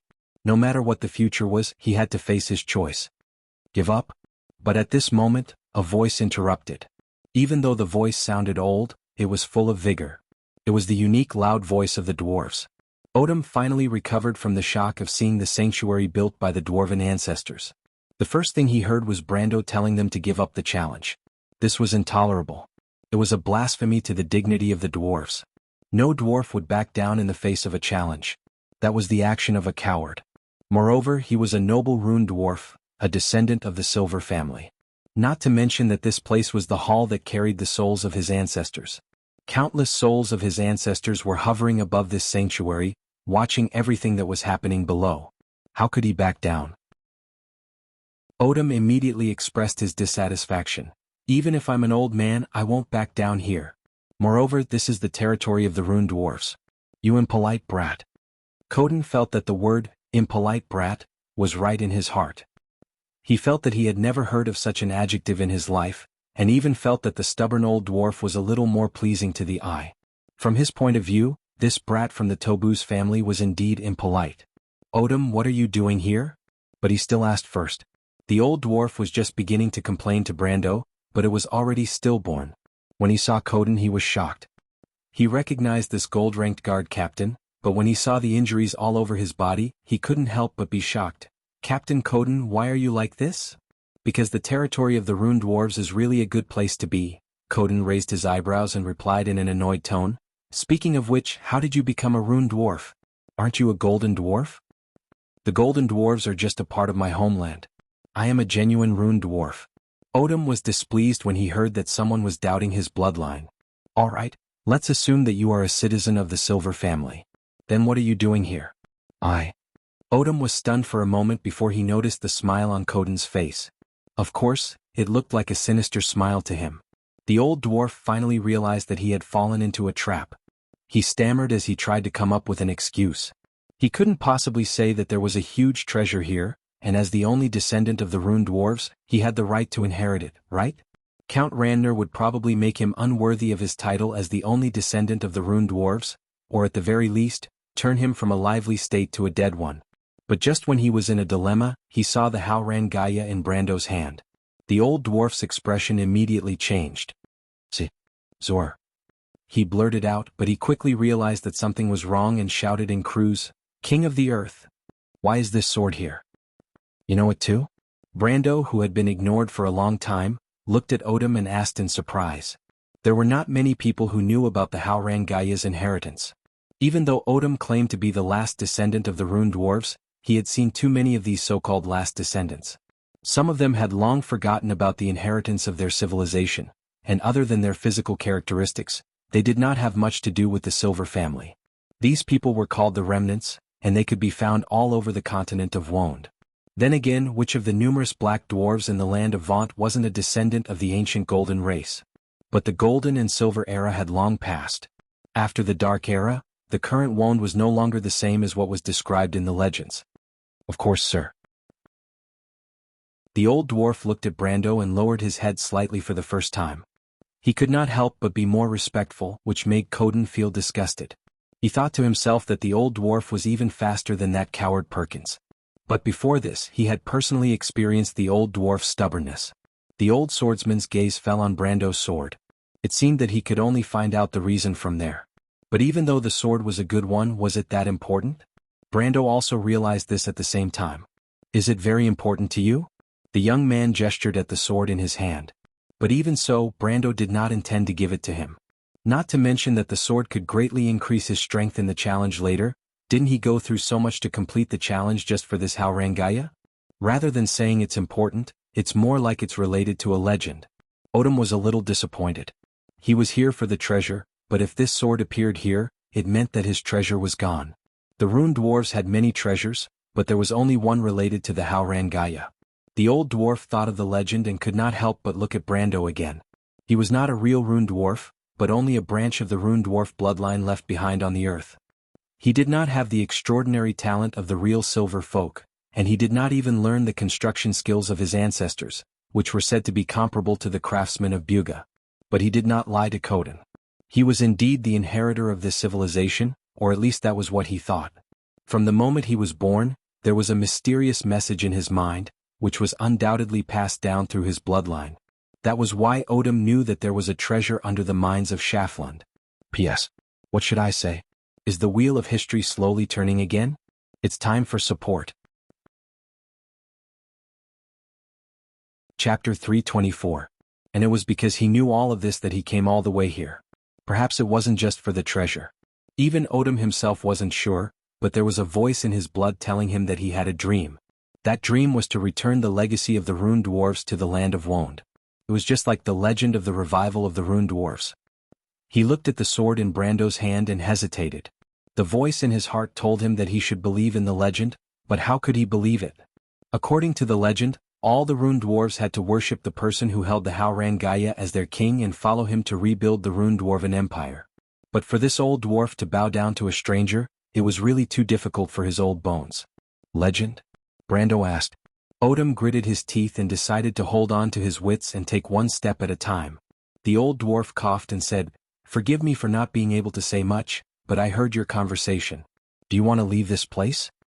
"What do you mean?" Brando's attention was drawn to the old dwarf. "It's nothing, my lord." The old dwarf chose a title that was easier for him to accept. He thought that if he suddenly called Brendel king, not only would he not be able to accept it, but everyone else would be shocked as well. "I just want to say that there's no need to go through so much trouble." He paused for a moment and pointed at the sword in Brando's hand. "If you can lend me that sword for a while, I might be able to let everyone leave this place easily." Brando had never heard of such a thing before. He and Medisha looked at each other and saw the suspicion in each other's eyes. It wasn't just them, even the old swordsman beside them asked, "Odom, what are you doing?" "Let me tell you, this brat is much stronger than me. If you play any tricks in front of him, be careful not to get yourself involved." The old dwarf was stunned for a moment and immediately said, "I'm telling the truth, damn it," but he thought for a moment and wisely avoided conflict with Coden. Even though dwarves were stubborn, he wasn't a reckless person. This sanctuary was built by us Rune Dwarves to store the sword. Since my lord has the sword, leaving this place shouldn't be a problem. "Is there such a thing?" Brando asked. He didn't know that the Arena of Destiny had such a setup. "Of course, but my lord, you won't be able to do it. You know that the Silver Legacy is actually left for the descendants of this bloodline. Even though you are the descendants of the people of Order, you are still of a different race." The old dwarf's attitude towards Brando was clearly different. "But I'm different. I have the blood of the Rune Dwarves flowing in my veins. With that sword, I might be able to open this space." Brendel turned to look at Coden, but the old captain seemed to be hesitating. Even though he had interacted with Odom before, the only thing he knew about him was his stubbornness. Even the old man himself wasn't sure if he knew what kind of person Odom was. However, the young man had already made up his mind. The sword was his spoils of war in this space. In the game, the power of the laws protected this, and he believed that it would be the same here. He thought that even if he gave the sword to the old dwarf, he wouldn't be able to play any tricks. Moreover, the old dwarf's words made his heart skip a beat. The old dwarf's words were not without reason. In the past, he had never heard of such rumors in the game. That was because there were no silver or gold bloodlines among the players, so it was natural that they wouldn't trigger such a storyline in the Sanctum. Therefore, Brando only pondered for a moment before throwing the sword over. "Try it," he said. "It would be best if they didn't have to stay here." Thinking of this, he couldn't help but look at Cohen. Could this be the turning point of history? "What's wrong, sir?" Cohen noticed his gaze and asked. "Looks like you're quite lucky," Brando said to him. "Are you so sure that he can do it?" The young man watched as the dwarf took the sword and walked to the center of the arena. He turned around and looked at Brando in confusion. "No," Brando shook his head, "I only believe in history." "History?" Cohen asked in disbelief. However, Brando did not answer him. Instead, he raised his hand and a gust of wind wrapped around the card of fate on the ground and flew it towards himself. He reached out and caught the Fireclaw Lord card and said to himself in his heart, frowny face system notification, reward obtained. Then he smiled faintly. "My lord?" Medisha noticed Brando's expression and was puzzled. In her heart, Brando was not someone who would be happy over such a small gain. Brendel did not answer her either. He only looked up at the center of the arena. At the same time, the old dwarf had already raised Haurang Gaia with both hands. The voice in the sky echoed again. "Mortal, do you accept the challenge?" "Of course." Odom's words gave everyone a fright. But this time the challenge did not come as expected. After a moment of silence, the voice in the sky asked, "I seem to sense a familiar aura from your body. Are you our descendant?" "Yes, the souls of my ancestors in Chongshan," the old dwarf replied. "Like you, I am a citizen of the mountains and rocks, a child of metal and fire. For thousands of years, we have endured hardships in the wilderness, but in the end we managed to overcome all difficulties to come here, just so that our souls can enjoy a moment of peace, because this is our origin, my homeland." The arena was silent for a moment, but then the voice roared, "Peace? No, the time has not come yet." His voice rumbled like thunder, as if enraged, causing everyone to stagger from side to side. "Our descendants in the wilderness, you will have to continue trekking until the time comes, and your souls will return to the holy sanctum. The time has come, the souls of my ancestors in Chongshan." "Is that so?" A voice suddenly sounded in the air and the entire space buzzed. The old dwarf hesitated for a moment and looked back at Brando. He was in disbelief, but he still raised Haurang Gaya. "Das Motram," the dwarf replied. It was a strange language that Brando did not recognize, but Medisha did. She frowned and explained to her lord, "The mantra of order, it seems to be a part of the sacred covenant." Brando naturally knew what the sacred covenant was. It was a covenant that all intelligent beings signed with Martha to fight against the Twilight Dragon before the Age of Darkness. A part of the covenant was the law of order, and it was said that it came from the era before the current era, which was the era before the gods. It was also the era that Brando called meaningless background. After the sacred covenant, the forces of justice signed another sacred covenant to fight against the Twilight Dragon, but that agreement was written in the ancient language and was far inferior to the original one. The sacred covenant was a divine weapon that symbolized the law of order. But after Odom said those words, the entire space shook, and everyone felt that the space around them was loosening. This meant that the old dwarf did not lie to them and his method worked. But at this moment, Brendel suddenly felt like he was hallucinating amidst the vibrations of space. He saw a strange image appearing in front of him. A black moon, a dark lake, and a tall tower that stood silently in the middle of it, as if it was a metaphor for something. Then the image changed to a group of black-clothed people walking on an endless wasteland. Then he saw a row of black words, 16. The tower, the lost moon has taken away the light. He remembered that he had seen this row of words when he escaped from Fortress Reden, but a new row of words appeared below it, XX. Judgment, the light has lost. The words continued to appear, 17. The star, the silver generation has been lost on the earth, traversing the darkness and obscurity, seeking. Then all the strange images disappeared. Brando shook his head and woke up, and saw Medisha looking at him with concern. He nodded to the silver elf girl, indicating that he was fine.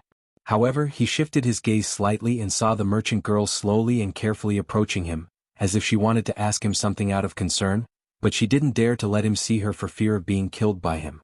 Brando looked at the Roman and could not help but laugh and said to Medisha, "In the end, we should really thank someone this time." Medisha was slightly surprised. "Thank you, little Romain, for bringing us good luck." The young man turned around with a stern face. His hand had already pinched the merchant lady's pink cheeks at lightning speed. "Isn't that right, little Romain?" It hurts, Brando. I won't do it again." The Roman's face was pinched and she squinted her eyes, tears almost coming out of her eyes from the pain. She quickly admitted her mistake loudly, I'm sorry." Her pair of small eyebrows were almost raised. She wanted to retreat, but she was afraid of the pain and she was in a dilemma. Brando glanced at the old dwarf, then looked at the Roman and asked, "Do you dare to run around again?" "No, I don't dare." The girl's eyes turned left and right as she answered. Brando was helpless. He knew that this girl would not repent, but he had already made up his mind to bring her along no matter where he went. Otherwise, no one would be able to take it if this happened again. He sighed and let go of his hand. At the same time, the light around them dimmed, as if they had entered a space where they could not see their own fingers. "What's wrong?" The Roman's voice immediately sounded. "Nothing." Brando felt the surroundings and answered, "That's why we're back. P.S. This is power. Thank you everyone for your support. Is there more? To be continued. If you want to know more, please go to www.chidian.com. Support the author, support the original reading. Chapter 325. In the last few days of autumn and early winter, Paydarson was already desolate. The trees were already bare, but the forest was like a monster with its fangs and claws on both sides of the road. The sound of horse hooves came from afar. 11 night parted the white fog and broke into the silent morning. To ensure speed, the riders kept their mounts running at a small pace, but did not gallop. There were about 100 miles from here to Luda, and they had to maintain their horses. Except for the rider in the middle who carried a long black cloth bag, the others were fully armed. Swords and crossbows that flashed with cold light occasionally peeked out from under their long cloaks. The knight was on high alert and looked around from time to time.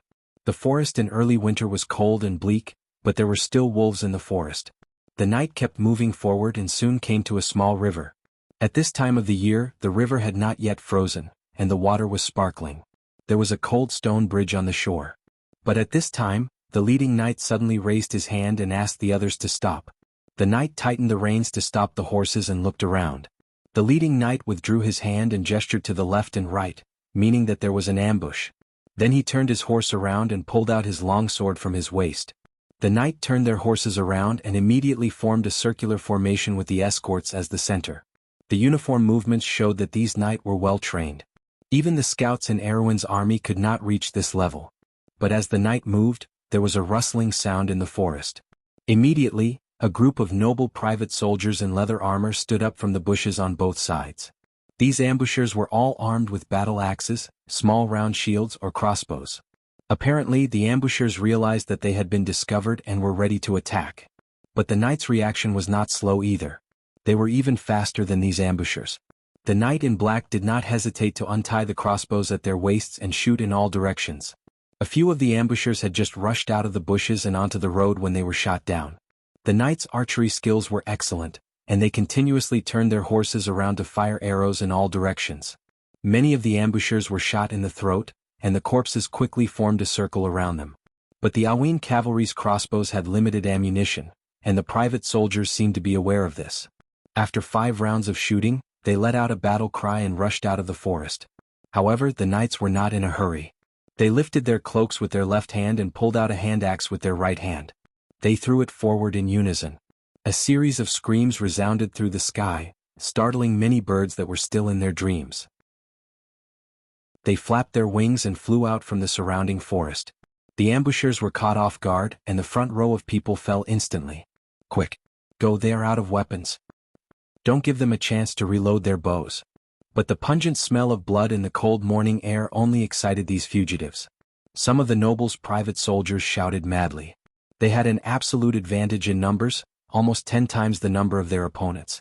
Even if they had to sacrifice a lot of lives, they would still kill their opponents. The knight's calmness had angered these people. The ambushers rushed forward in a frenzy, trying to turn the battle into a bloody melee. But they found that things were not as they had imagined. Their opponents were far stronger than they had imagined. The knight drew their swords together, and a dramatic change occurred on the battlefield. Accompanied by the silver light of the swords, white streams of air crisscrossed and formed an impenetrable net. The ambushers who rushed forward rashly crashed into it. Then flesh and blood splattered everywhere. Broken bodies and limbs fell backward, making it look like a rain of blood was falling from the heads of the ambushers. Many of the ambushers were completely stunned. They were told in advance that their opponents were a group of knights from the kingdom. But no one told them that the knight's strength was at the peak of the silver level. At first, the nobles' private soldiers could still rely on inertia to rush forward to the knights who were as cold as the Grim Reaper. But in less than a moment, the morale of this motley crew had completely collapsed. Before they could get close, they had lost nearly 1/3 of their men. Once their feverish heads cooled down, these nobles' private soldiers realized the horror of their opponents. Without further reminders, they scattered. They even fled faster than when they came, at least twice as fast. The battle ended quickly. The leading knight stopped and took a deep breath of the bloody air. He raised his hand to stop his men from chasing. But how many ambushes had they encountered along the way? Chasing after them was also meaningless. They wouldn't be able to catch any valuable targets, not to mention that their own mission was the most important. All the knights stopped. They checked their left and right, then bent down to wipe their swords on the corpses before sheathing them. No one spoke during the entire process. Only the sound of horses rubbing their noses could be heard. The leading knight's gray eyes swept across the battlefield. He looked at the corpses that littered the ground. These nobles' private soldiers did not have any obvious markings on them to indicate which side they belonged to. They also did not have any banners. They looked more like a group of bandits. But bandits were not so well trained. Then he pulled down the hood of his cloak, revealing a middle-aged man's thin and pale face. He looked back. The rider they were escorting patted the long black bag on his back as a sign of safety. Then the rider looked up and pulled down his hood. It was a young man's face. To be precise, Brando knew the owner of this face as well. He was Turst, Viscount Turst. But the Viscount's appearance had changed. He had lost a lot of weight over the past month. His complexion had also become paler. His eyes seemed to be burning with a lake green flame. Safe. If Brando was here, he would definitely be shocked by the Viscount's words. His voice was hoarse and dry, as if someone had poked a hole in his throat.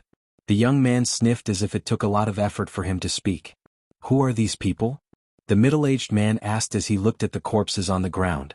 "Duke Erex's men," Turst replied with a hoarse voice. "Him?" The middle-aged man paused for a moment.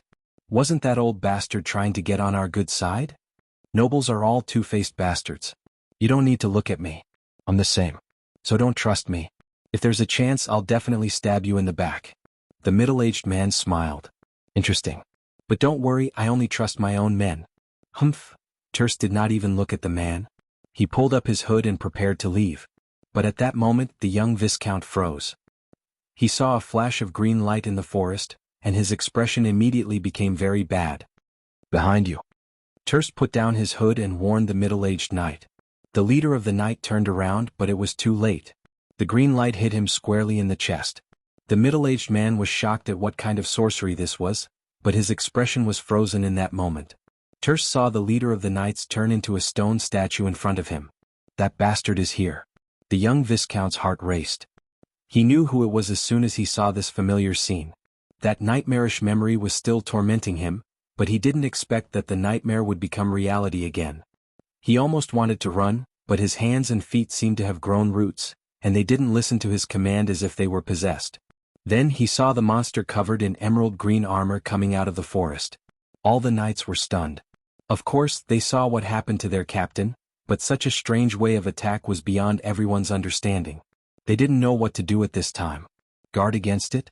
But no one dared to say that they had a better defense against that green light. They wanted to avenge their leader, but who knew what the enemy was capable of? The knights froze in place for a moment. But the Emerald Knight did not seem to appreciate their kindness. He walked step by step towards Turst, who was in the center of the knight's protection. Facing the approaching knight, the young Viscount who possessed the strength of a beginner gold tier realized that he was so frightened that he could not move at all. It was so difficult for him to even utter a single word from his throat. "You." Just as he managed to squeeze out a word, one of the knight couldn't take it anymore and attacked the Emerald Knight. However, the other party merely raised his hand and blocked his long sword. Then, the knight was sent flying along with his horse, crashing into a black pine tree not far away. After that, there was no more sound from him. The Emerald Knight's move shocked everyone, but it also made the knight realize that this was an enemy. The knights shouted in unison and stabbed their swords at the knight. But before the swords could reach him, they were blocked by a layer of green light around the Emerald Knight's body. It was a top-grade magic armor. Everyone's heart sank. The outer layer of top-grade magic armor had a powerful magic defense. This kind of protection could not only defend against ordinary magic attacks, but could even block physical attacks like swords and sabers. In Erewhon, this kind of armor was only made by the royal alchemists during the Golden Age of the kingdom. It was extremely rare, but the person who owned it was definitely not a simple person. The knights' hearts sank as they tried to guess who the enemy was. Unfortunately, they didn't realize that their days were numbered. Turst couldn't even open his mouth to warn them because the knights had already noticed that their swords, including their magic swords, were slowly being petrified. This discovery scared them out of their wits. Some of them quickly threw away their swords, but it was useless. In the end, the dozen or so knights turned into stone statues. Turst felt like he was going to collapse when he saw this scene. But in reality, when the Emerald Knight slowly approached him, he realized that he wasn't losing his mind. Although he wished that this was a dream. The Emerald Knight slowly approached his horse and stared at him. He didn't speak, nor did he attack. He just stood there motionless. If you want to know what will happen next, please go to www.chidian.com. There are more chapters. Support the author. Support the original reading. Chapter 326. At that moment, time seemed to have frozen. The young Viscount was drenched in cold sweat as he mustered all his strength to speak. What are you trying to do?" The Emerald Knight pointed at the bag on his back. His meaning is clear. "The sword on you." "You were the one who told me to bring the sword out." Turst took a deep breath and started panting heavily. "What are you trying to do?" When he said the last sentence, the young Viscount was almost roaring in anger. Turst had never been toyed with like this in his entire life. He felt like he was being toyed with like a little girl. Instead of playing games with this freak, he would rather be killed by the other party. But when he saw the petrified captain not far away from him, Turst couldn't help but shudder. The Emerald Knight's face was expressionless. Of course, his cold mask didn't reveal any emotions. He pointed at the long bundle on Turst's back and pressed on his chest. The young Viscount understood the knight's meaning. The knight wanted him to hand over the sword. But what kind of joke is this? If I hand over the sword, how am I going to answer to the other senators and elders in All for One? It wasn't easy for him to gain the attention of the higher-ups in All for One because of this mission. Otherwise, they wouldn't have sent an entire squad of elite knights to protect him. But now, not only did he lose these knights, he might also lose this important thing. If this matter is pursued, no matter what his status in All for One is, he might not be able to walk away unscathed. He might be the Holy Son, but he wasn't the only one. Turst panted heavily as he glared at the Emerald Knight with bloodshot eyes. He wanted to see if there was any change in the knight's expression, but it was a pity that the helmet didn't allow him to see any expression. The young Viscount pondered for a moment as he struggled internally. He had no doubt that if he refused, the knight would turn him into a statue as well. He didn't understand why the Emerald Knight let him go so many times. There was no reason for the knight to only keep him alive. The knight could have easily killed him and taken the Lionheart sword. But the knight didn't do so and instead gave him a choice. Was it just for fun? But this was obviously unrealistic. Turst hesitated for a moment before he finally made a difficult decision. What do you think? Turst looked at the young man and hesitated for a moment before he made a difficult decision. The young man reached a hand behind his back, untied the long bundle, and threw it to the other party. Why didn't you kill me? He asked at the same time. The Emerald Knight bent down and picked up the Lionheart sword. It was as if he wasn't afraid of Turst's sneak attack at all. Turst took a deep breath and suppressed his urge to attack. The unimaginable strength displayed by this monster made him unable to even muster the will to resist. Of course, it wasn't that he didn't resist, but the result was a crushing defeat. He had already experienced this feeling once on the island in the middle of the lake. The Emerald Knight glanced at Turst. You're not willing to accept your fate, but you're willing to bow to the other side? The Emerald Knight asked. This was the first time Turst heard the Emerald Knight speak. His voice was muffled under the helmet, and he couldn't tell whether he was male or female. Which side? Turst frowned, a hint of dissatisfaction flashing in his dark green eyes. The young Viscount was ready to throw caution to the wind. The worst that could happen was death. He didn't even care about the punishment from the unifying guild. He handed over the Lionheart sword to the Emerald Knight because he wanted to know why this monster was so against him. There's nothing wrong with being rebellious towards the world, but to be used by others because of that is foolish. The Emerald Knight replied. You're talking about the unifying guild? Turst asked. I'm just using them. Wait. The Emerald Knight picked up the Lionheart sword and walked towards the river. Turst watched as the strange knight walked towards the stone bridge and threw the Lionheart sword into the cold water. At that moment he thought the knight had gone mad, but he quickly calmed down. What did it matter if the knight was mad or not? The Knight of the Lake's last sentence was still echoing in his mind. Wait. Turst felt that he was indeed weak, but he suddenly smiled bitterly. He couldn't help but think about how he should deal with the punishment from the unifying guild. He raised his head again to look at the culprit who had caused all this trouble. But the Emerald Knight was nowhere to be seen. For a girl like Freya who came from the countryside of Bucci, the days in the Royal Knights Academy seemed to pass faster than anywhere else. The withered leaves on the trees were dyed a golden red yesterday, but in the blink of an eye, they were all gone. This was the resting time between training sessions, and the future goddess of war was sitting on the stone steps in a daze. She rested her chin on the hilt of her sword, hugging it with both hands as she stared at the dark green mountains in the distance. When she saw the bare shadows of the trees, she realized that winter was coming. It had been almost half a year since she came here. She thought in a daze. She slowly got used to the life here, and the change in her mentality made her ignore the changes in her surroundings. The summer leaves were lush, the autumn leaves were red, and the winter leaves were withered. A year had passed just like that. Her daily life had become as boring as an ascetic. In order to become stronger, she had pushed away all activities. Every day she would train, and rest. This future goddess of war was trying her best to reach her goal. She couldn't tell if it was for the sake of everyone in Bucci, or if it was just because of the young man's expectations for her.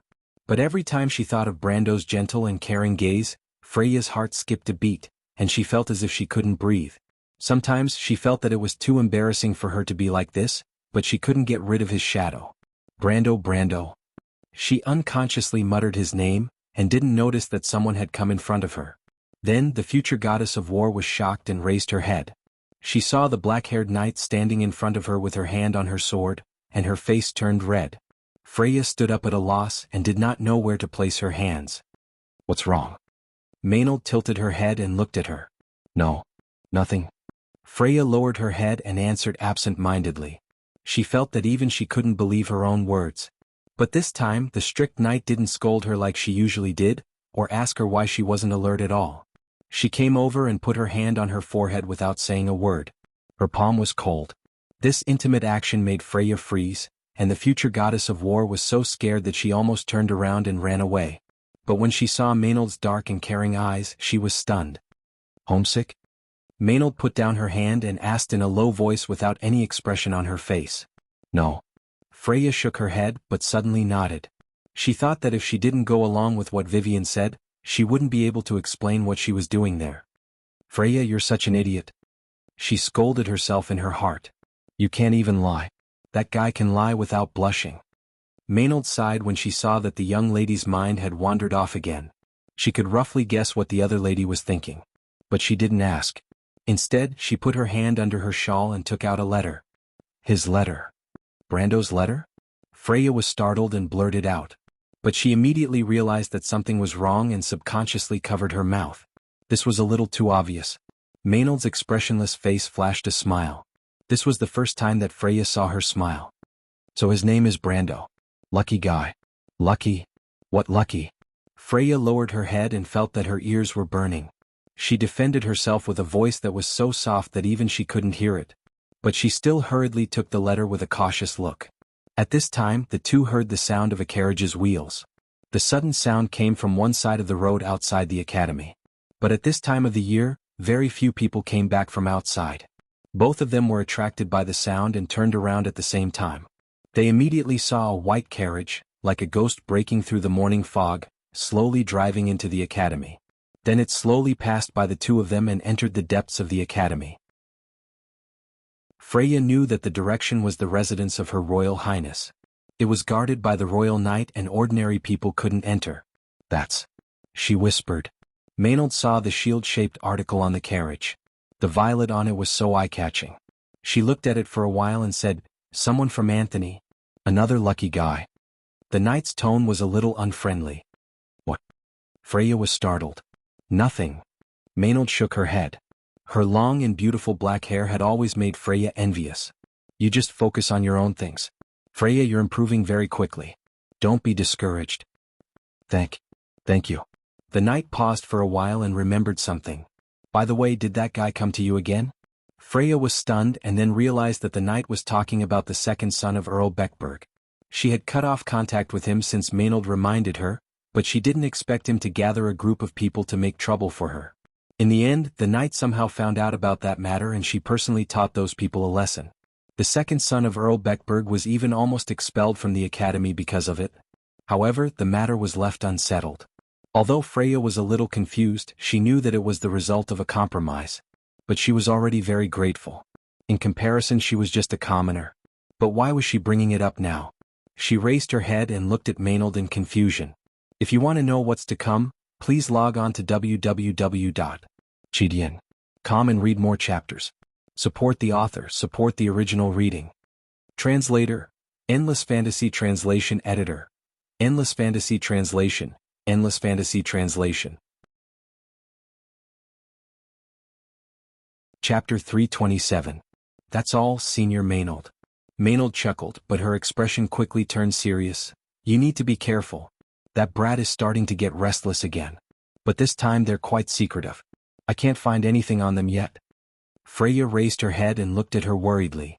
Don't worry, the black-haired knight took a deep breath. I'm here. Just be careful.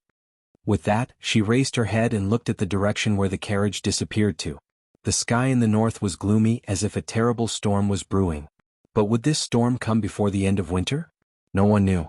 Maynard only knew that everyone in the academy was beginning to panic. This last piece of land in the kingdom might not be a safe haven, but the center of a huge whirlpool in the future. As for this temporary peace, it was just the illusion of the calm before the storm. At the very least, the knight knew that in the north, in the free port of Amberlight, a war without smoke was about to begin. She turned her head and looked deeply at Freya. "Can you do it?" she asked. "What?" Freya was stunned. The future Valkyrie's dazed look amused Maynard. She covered her mouth slightly and replied with amusement, "Nothing." In the last few days of the month of frost, everything seemed to converge together. When the situation in the north was on the verge of collapse, time also flew by. In the blink of an eye, 2 weeks had passed in the Shaflund mines. The incident that caused everyone to panic turned out to be a farce. This farce was spread widely in the town at first, but it was quickly forgotten. People were always forgetful. Apart from the families of the injured and the deceased who would forever remember this day, most people returned to their original trajectory of life after just a short week. On the surface, the Shaflund mines seemed to be unchanged, maintaining the same old appearance as it had for decades. But under the surface, some things were slowly changing. First, Coden's movements were restricted after Brando and the others left the mines. Under Brendel's instructions, the old man announced that he would temporarily hand over all his duties in the mines to Perkins, and shut himself in to recuperate. As for the cowardly clerk, he had completely surrendered when Brendel and Medisa barged into his office. Now that Janna and more than 20 peak iron-ranked mercenaries had disguised themselves and were monitoring the clerk 24 hours a day, he wouldn't dare to play any tricks even if he was given 100,000 guts. In fact, it was the opposite of what Brando expected.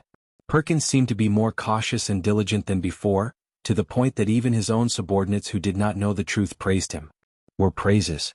Those deputies probably thought that their boss had finally repented and turned over a new leaf after shouldering all the work in the mining area, and had become pragmatic and willing to work. Even the spies sent by Count Randner to monitor Brendel's performance in secret had given him good reviews for the past 2 weeks.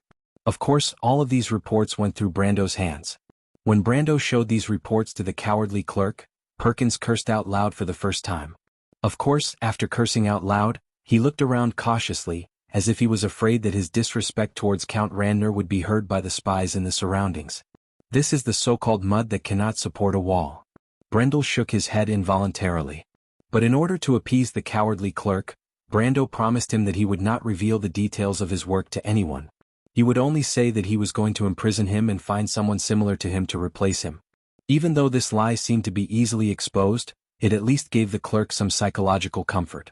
Now that he was constantly living in fear, he could only rely on this little bit of comfort to live. As for Coden, he was sent to Abies the next day. When the old man saw the county, he knew that he could not escape.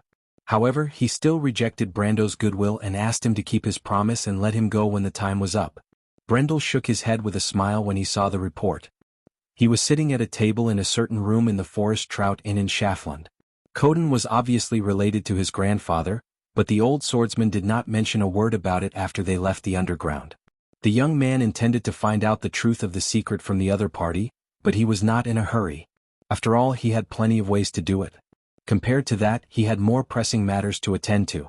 So he put this matter aside and turned back to look at the back of the merchant girl who was buried in a large pile of books. After leaving the underground, he had scolded this disobedient young lady. Originally, he thought that Roman would ignore him for a few days, but when he left the mine, this young girl who claimed to be a great merchant still held his hand tightly. It was as if she was holding an important treasure and was afraid of losing it if she wasn't careful.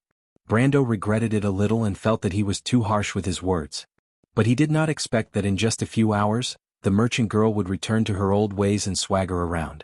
When the Nightsong Tiger arrived and Brando ordered Yuta to make a copy of the books, the young Roman finally calmed down. She had been working for 2 days and her progress was unbelievably fast. She seemed to have an innate talent in this aspect. She could easily distinguish what she wanted from the complicated numbers and abbreviations. It was a good thing that Vaughn's accounting system was rather simple, and was still in a very primitive stage. Roman quickly investigated Perkins and the others' deficits, and checked out the loopholes in the accounts one by one. However, Brando knew that it was not the time to make a bold move in the mine. At least in name, the mine was still under Count Randner's jurisdiction. He and the Roman could not enter the mine and meet with Yuta as they wished to avoid attracting the attention of the spies in the mine. In fact, the 20 or so mercenaries that Count Randner placed in Randner's camp used the excuse of needing to replenish the casualties from the mining accident. These mercenaries would not be needed for too long, and Count Randner would not allow too many unfamiliar faces to appear in his territory. It would take at most a month for the new mercenaries to be replenished. Of course, Brando could still obstruct them, but it would take at most 2 months. 2 months was more than enough for Brando. Thus, he put this matter aside and waited to settle the score in the future. But other than this important matter, there were also other small matters that gave him a headache. For example, the young men who came out from the underground with them, Cohen, Joka, and Mar. Brando admired the thin young man, or rather, the future king of Randner. Regardless of what Brando knew or saw, this young man was definitely not willing to be an ordinary person. In fact, this thin young man's performance in the underground also proved this point. But what surprised Brando was that Cohen rejected his invitation. The young man clearly stated that he and his friends would leave this place and go to the outside world according to their original plan. This news made Brando feel that it was a pity. King Randner was not an ordinary person, but he also knew that he could not force them to stay. He could only let them stay in Schaflund for the time being, and wait for 2 months before deciding whether to stay or leave. On the other hand, Brando did not manage to keep the people who were supposed to stay. The people who were not supposed to stay were left behind. The strange old dwarf claimed to be the only descendant of the Rune dwarves, and his performance in the underground world seemed to prove this point. Of course, this was not a big deal. What really made Brando feel strange was that this old dwarf seemed to have appeared in front of him for the past few days. Of course, the bad-tempered old dwarf didn't seem to treat him well, but at least he wasn't as cold as before. But for this reason, Brando still kept Haurangaya. He was originally worried that this was the old dwarf's goal, but he did not expect that the old dwarf was still the same as before. It was as if he was not affected at all. Brando could only attribute this to the old dwarf's mental illness, and then turned his head to ignore him. Because a few days later, another more important matter completely diverted his attention. The Nightsong Tiger and his men arrived at the mine. They were thinking of ways to secretly transport all the silver ores stored in Schaflund's warehouse, smelted them, and sent them to Abies to be used as currency. At the same time, the Nightsong Tiger brought good news to Brando. In fact, on the 3rd day after they left, the Shire found Grodden's private mint in a nearby manor. But there was a small interlude. When the noble's private soldiers hiding in the manor realized that their whereabouts were exposed, they immediately closed the door and did not allow the mercenaries to enter. They even clamored to fight until the last man. This action obviously angered the leader of a small mercenary group that joined Brando's side. The leader was called Madron, and compared to his strength, he was more famous for his fiery temper. That was why he wanted to teach these mercenaries a lesson. Since they wanted to resist to the last person, then he would fulfill their wish. But just when this barrel of gunpowder was about to go head-on, our young wizard vetoed his request. Charles only sent a message to Madeline, "Wait and see." This sentence had a miraculous effect. On the 2nd day, the arrogant private soldiers of the nobles raised the white flag and opened the door to surrender dejectedly. Although the mercenaries present at the time felt that this sorcerer was mysterious and unfathomable. But soon they realized that it was not a big deal. The reason was simple. By this time, news of Sir Maxon's defeat had already spread throughout Tanajul. If you want to know what will happen next, please go to www.chidian.com and read more chapters. Support the author, support the original reading. Translator, Endless Fantasy Translation Editor, Endless Fantasy Translation.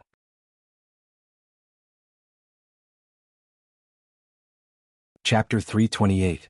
Let's turn our attention to Paydarson. The core of Randner Province was located at the border between Randner Province, Arek, and Frada. Originally, it was to prevent the Highlanders from invading the north, but as the kingdom's rule over the south gradually stabilized, it became the center of political symbolism. Currently, Randner's largest fortress was Fort Balasar, but Count Randner still preferred to place his administrative center in Paydarson. Paydarson Castle had a history of nearly 130 years. Its style originated from the revival of the Elven style during the Year of the Return of Glory, and it could be said to be one of the few surviving works of art from that era. It was also one of the proudest places of the Randner family. It symbolized the respect this family had for tradition, and this respect earned them a relatively high reputation among the nobles. Of course, this also complemented Count Randner's good reputation among the nobles of Oween for being a two-faced person.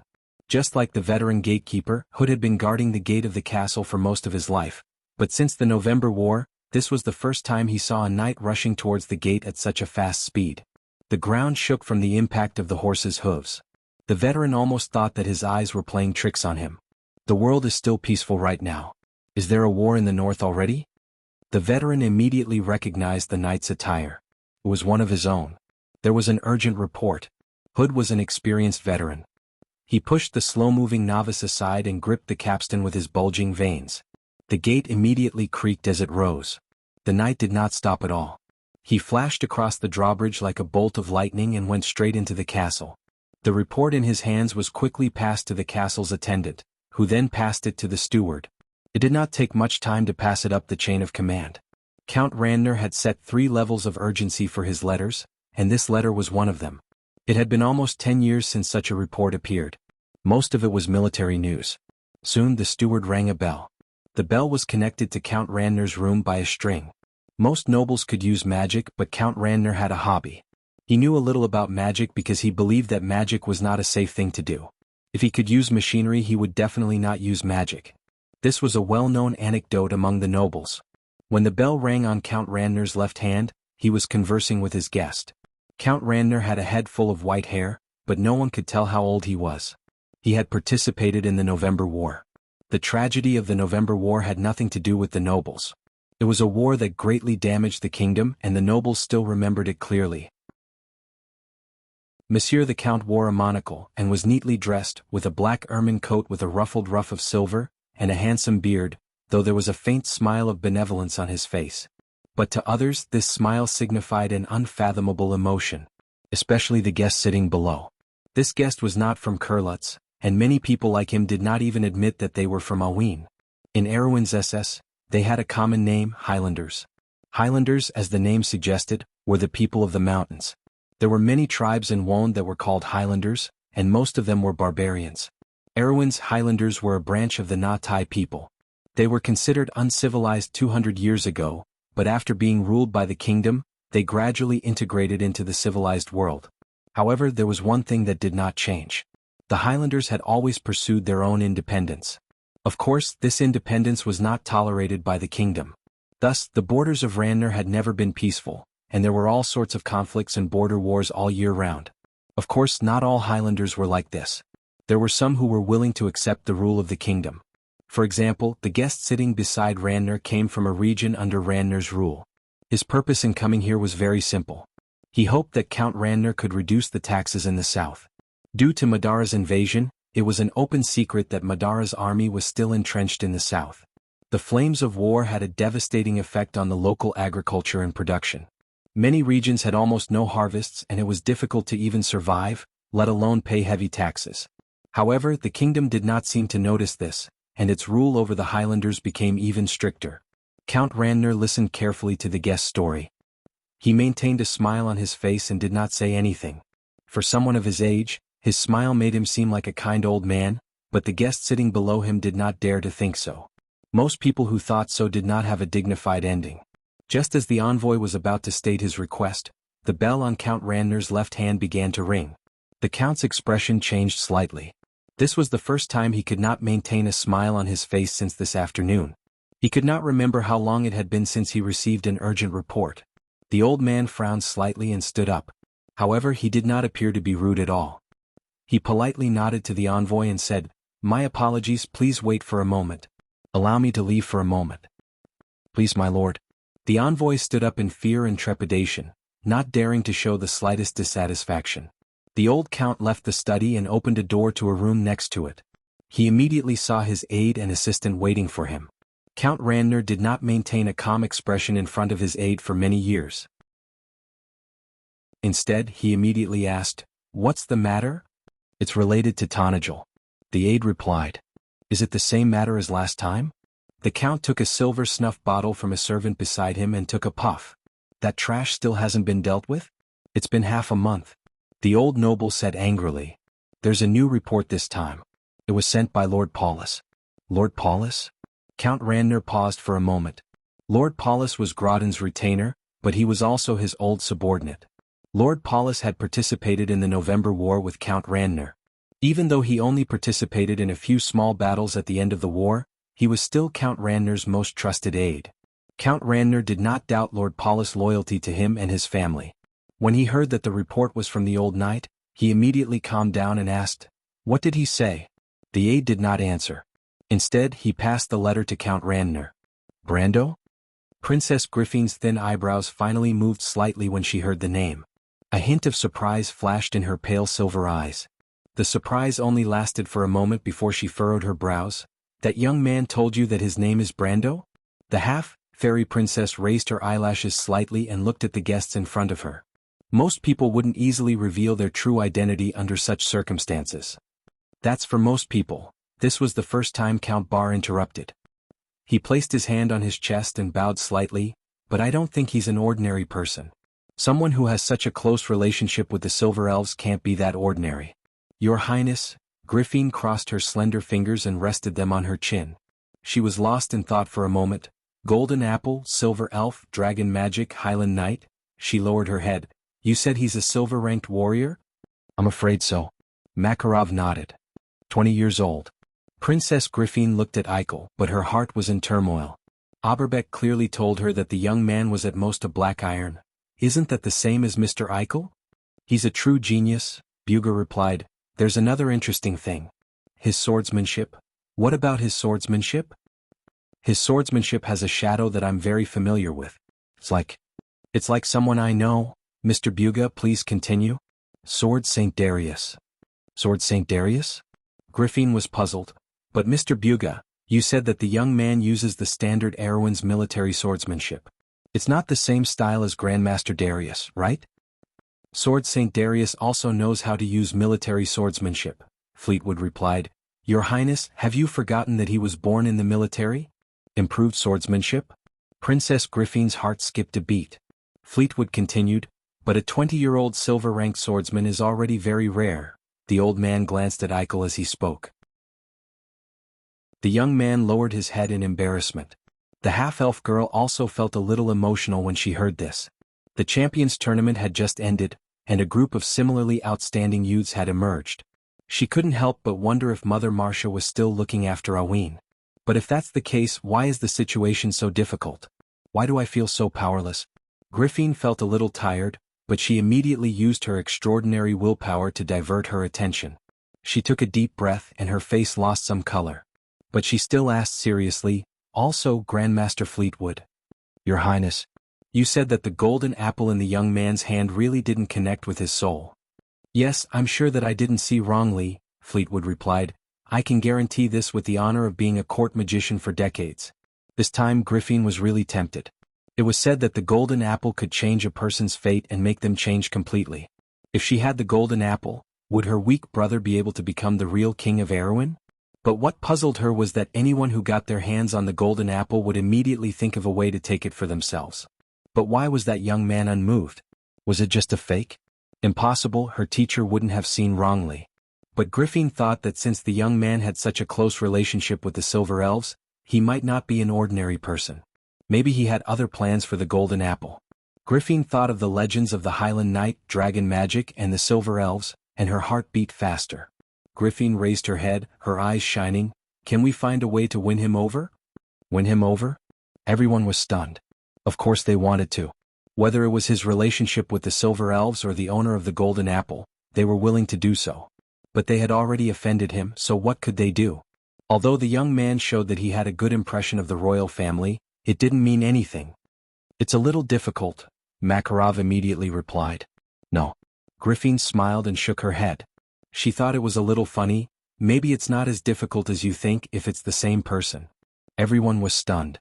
Griffin picked up a letter in front of her with 2 fingers and handed it over. "Take a look. If you want to know what will happen next, please go to www.gdn.com and read more chapters. Support the author, support the original reading." Chapter 329. This was the battlefield from more than 10 days ago. There was a faint smell of gunpowder in the air. Even though it was winter, the corpses had been cleaned up according to Brando's strict requirements. The spread of the plague was no joke, and even though the weather was cold, the youths were not willing to take the risk. Thus, apart from the bloodstains on the open ground, There were only fragments of armor and weapons scattered across the grass to prove that a fierce battle had taken place here. A black-feathered bird, a raven or a black-feathered blackbird, flew over the battlefield from a low altitude. The north wind was bleak, and the weather was getting drier and colder by the day. Due to the lack of a sacrifice, Brando had no choice but to deal with the corpses in a simpler way. The black pillars of smoke in the sky were proof of this. The smoke rose above the forest like a scene from the end of the world. When the scouts carefully entered this old battlefield, they couldn't help but look at the black pillar of smoke in the southern sky with trepidation. They crouched down, carefully inspecting the battlefield before standing up and looking at each other in dismay. They were scouts from Paulus. Ever since they received news of Lord Maxon's defeat, they had traveled day and night to this place. At first they did not believe that the rioters were that capable. But when they passed by Lord Maxon's territory, they were surprised to find that it had been occupied by another group of people. Some of them had seen those people before. It was a mercenary group called the Amber Sword. A few months ago they had led a group of refugees across the border, saying that they were going to explore the wilderness. The last news of them was that they had stopped at Port Gris, but only the heavens knew why they had returned here.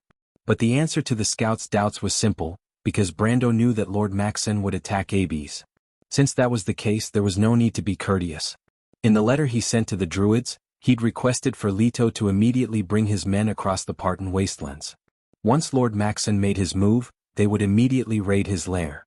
Poor Lord Menta had not the least idea that a mob could be so bold, and had, in fact, suffered a great loss from the very beginning of the war.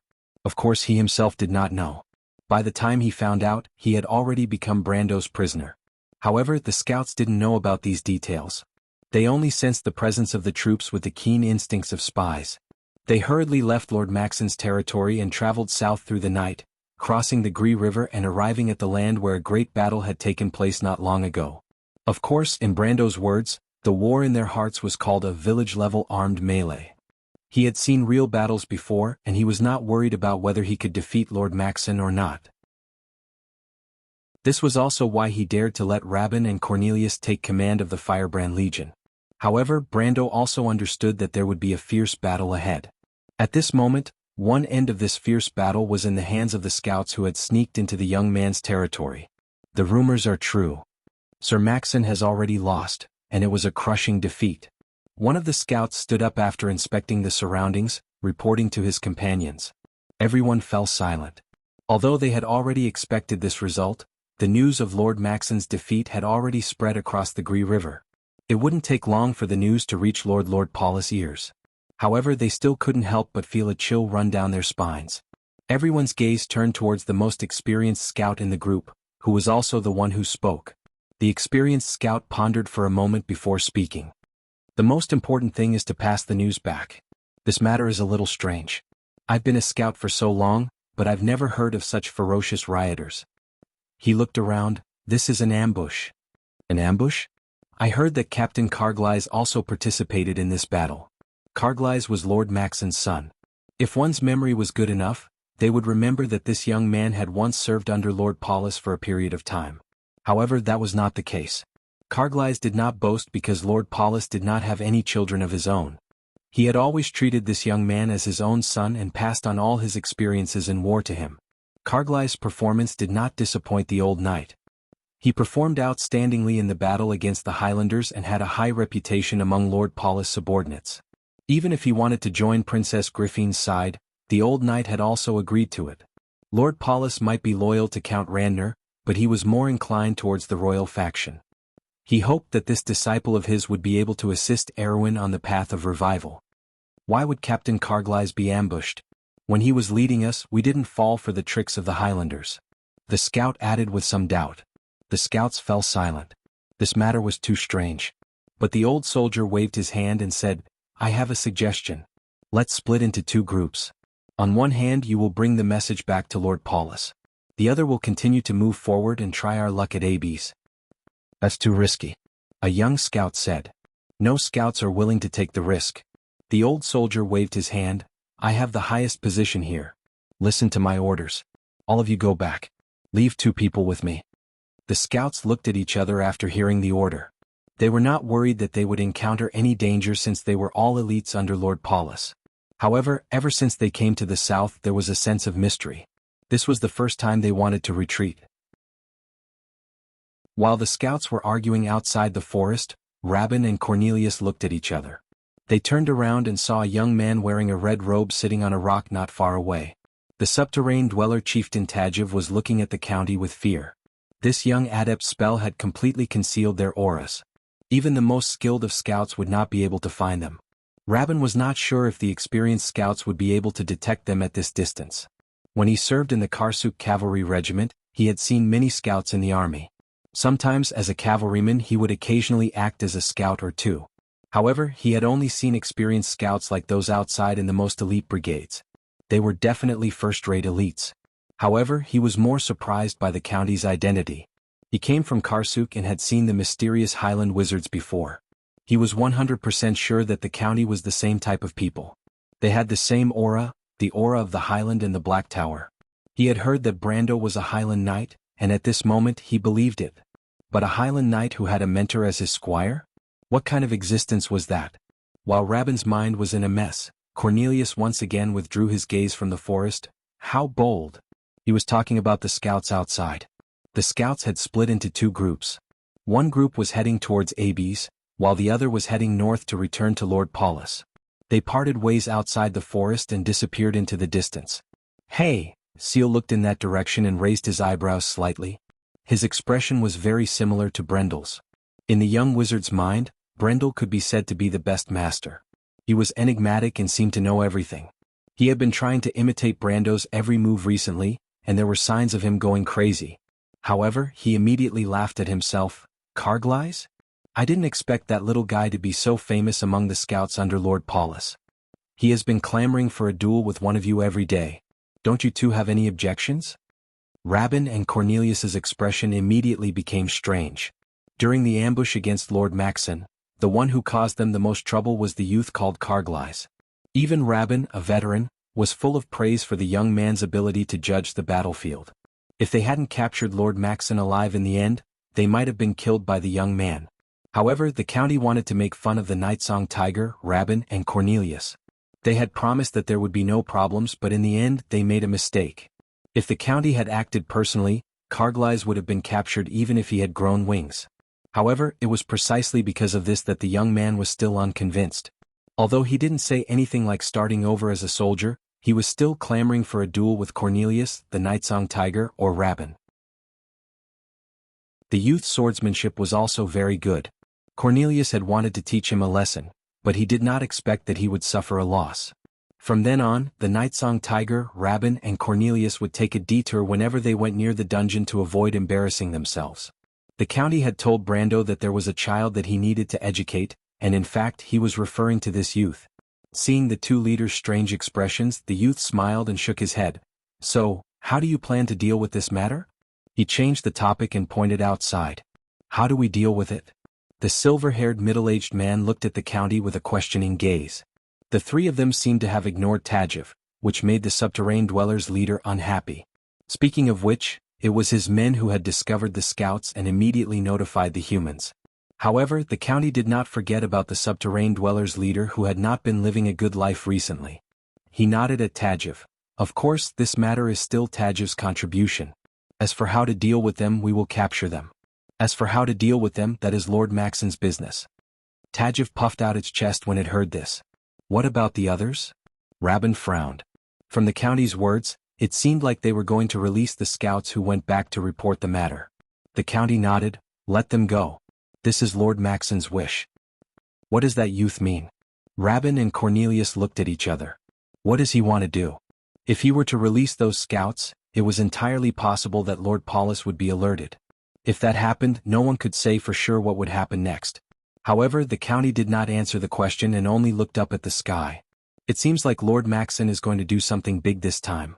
P.S. Aha, it's actually one more chapter. Did you guess correctly? To be continued. If you want to know what will happen next, please go to www.chidian.com. There are more chapters. Support the author, support the original reading. Chapter 330. Brando was prepared to go all out this time.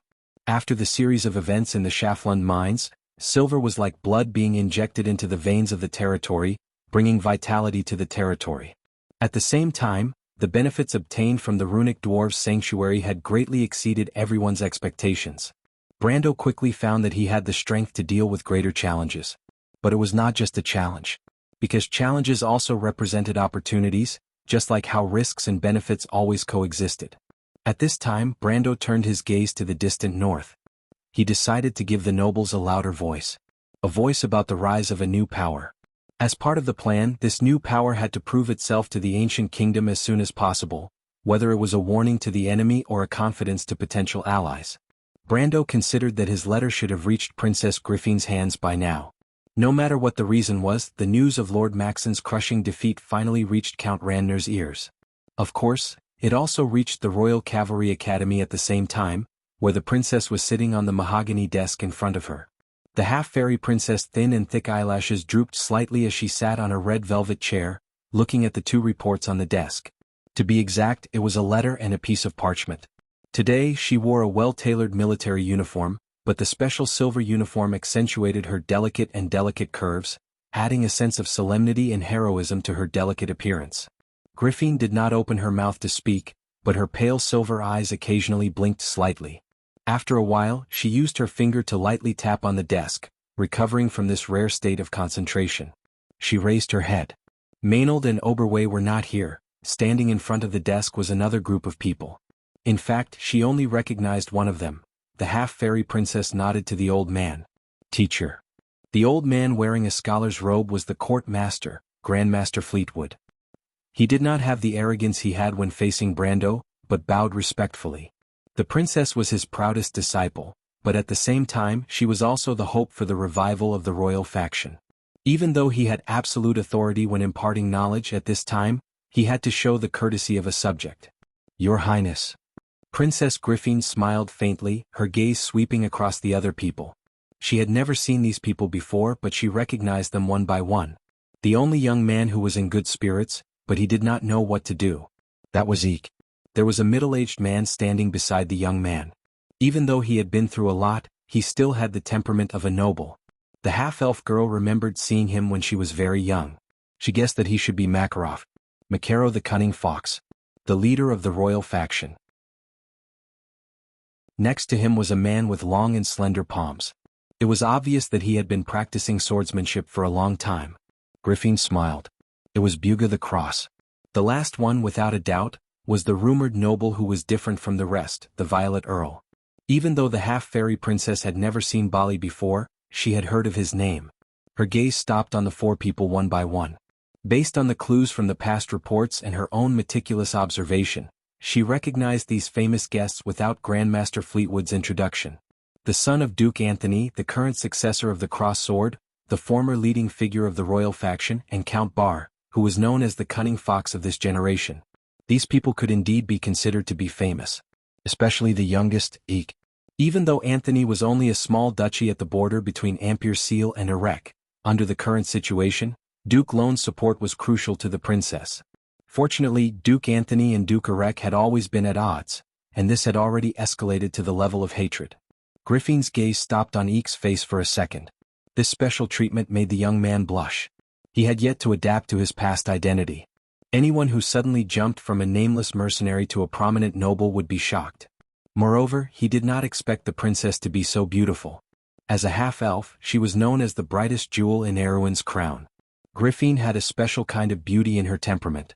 It was as if she had the coldness of an elf, but also the friendliness of a human. The two opposite temperaments mixed together easily made people who saw her for the first time feel a rush of excitement. Even though she was still young, she already had the potential to cause the downfall of a city. Mr. Eek, Griffin said, Lord Makaro, Count Bali, Mr. Buga, I'm very happy that you are here to support the royal family of Covardo at this time. She opened her mouth and pointed out their identities one by one, which obviously surprised them. Only Makaro was happy. He saw that the princess was indeed as outstanding as the rumors said. With such an heir to the royal family of Covardo, he felt that his hopes were not so slim. This cunning fox always believed that humans were the most important, but the human heart was just as important as manpower. He did not like the impulsiveness of the eldest prince.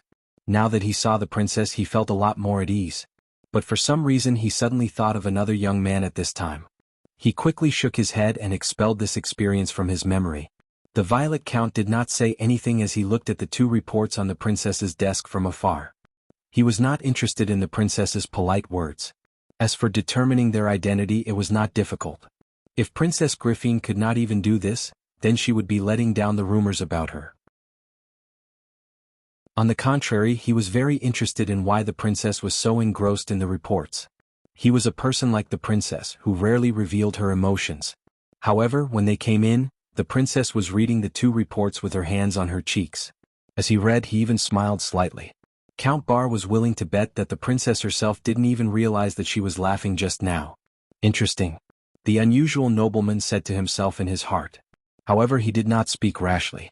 Even though he did not stick to the rules, he was not a rash person. It was not his turn to speak at this time. He looked at Fleetwood and sure enough, the old man had already spoken. Your Highness, please don't say that. This old servant is a little late than expected. Fleetwood lowered his head and replied, there were some delays on the way. He looked up and asked, Your Highness, how is the situation in the north right now? Dark clouds are gathering. Princess Griffin looked out of the window and used a simple but appropriate word to describe the movements of the Duke's alliance in the north. Their lobbyists have already entered Ampere Seal, and it seems that they are about to persuade the greedy merchants. Are there any plans to counter them? Makarov asked. Everyone looked at him, but after more than 10 years of experience, this cunning fox had changed. He had become much more practical and no longer followed the rules of the noble circle. Under normal circumstances, it was not his turn to speak. But because of this, Griffin's silver eyes lit up slightly. Unlike the others, this princess appreciated such talents more. I have already asked Princess Magadol. You all know that she has a lot of connections and has a close relationship with the Holy Cathedral. She might be able to turn the situation around. The half-elf girl replied. Is it that nun princess? Fleetwood asked tentatively. The half-elf girl nodded. Is there any protection? Makarov immediately asked. At this stage of the war, the enemy and our side's movements are almost transparent. Once Princess Magadol leaves this place, she might be intercepted. Griffin was even more impressed and she smiled slightly. Of course, Maynard will personally lead the team. Buga raised his eyebrows. Maynard was Madame Miller's daughter, and was related to Duke Lone. He had met her once a long time ago. At that time she was still a little girl, but the talent she displayed in swordsmanship was already amazing. He thought that after so many years she should have grown into an outstanding swordsman. Buga knew Maynard, and Makarov was no exception. When he heard the name, he was obviously relieved, but he still said, Madame Miller's daughter may be outstanding, but she is still a student of the academy. I think that your Highness needs a more experienced leader. Princess Griffin nodded. That is why I did not let them leave immediately but waited for everyone to arrive. Makarov was shocked. He and Buga looked at each other, and they were both impressed by the princess' flawless arrangements. Buga immediately stepped forward and placed a hand on his sword. I will not refuse. Griffin nodded. The room became silent. Even though Duke Lone and the Corvado royal family had a secret agreement to reach, it was not a good time to talk about it. But everyone felt as if there was nothing else to talk about other than this matter. The pressure from the north was getting stronger, and even though everyone's expression was calm, they still felt a sense of urgency. Naturally, they were not in the mood to talk about the affairs of the nobles. Only the half-fairy princess was more relaxed. She smiled at her guests. Everyone, please have a seat. Why don't we talk about something more relaxing? I have been hearing bad news for the past few days. Tell me about some interesting things that happened along the way. If I remember correctly, Mr. Eek was once a mercenary, right? That is a unique and amazing experience among us nobles. Princess Griffin looked at Makarov as she spoke, obviously praising him as well. Also, I remember that Master Fleetwood is always punctual. This time you must have met with some trouble. Can you tell me more about it? Griffin asked in a relaxed tone. Eek was currently in a state of absent-mindedness. He didn't have the ability to answer the princess's question. He could only stammer and stammer. It was Grandmaster Fleetwood who spoke first. It's like this, Your Highness. We did meet with some trouble. It has something to do with the golden apple. The golden apple. Griffin felt her heart skip a beat as she focused her attention. This slight change in the princess's expression was hidden from almost everyone, but only Count Bar saw it. The noble who stood out from the crowd raised his eyebrows. P.S. Hey buddy, don't tell me you don't believe this is real. There's an even bigger surprise to come. However, it seems like your support isn't that great.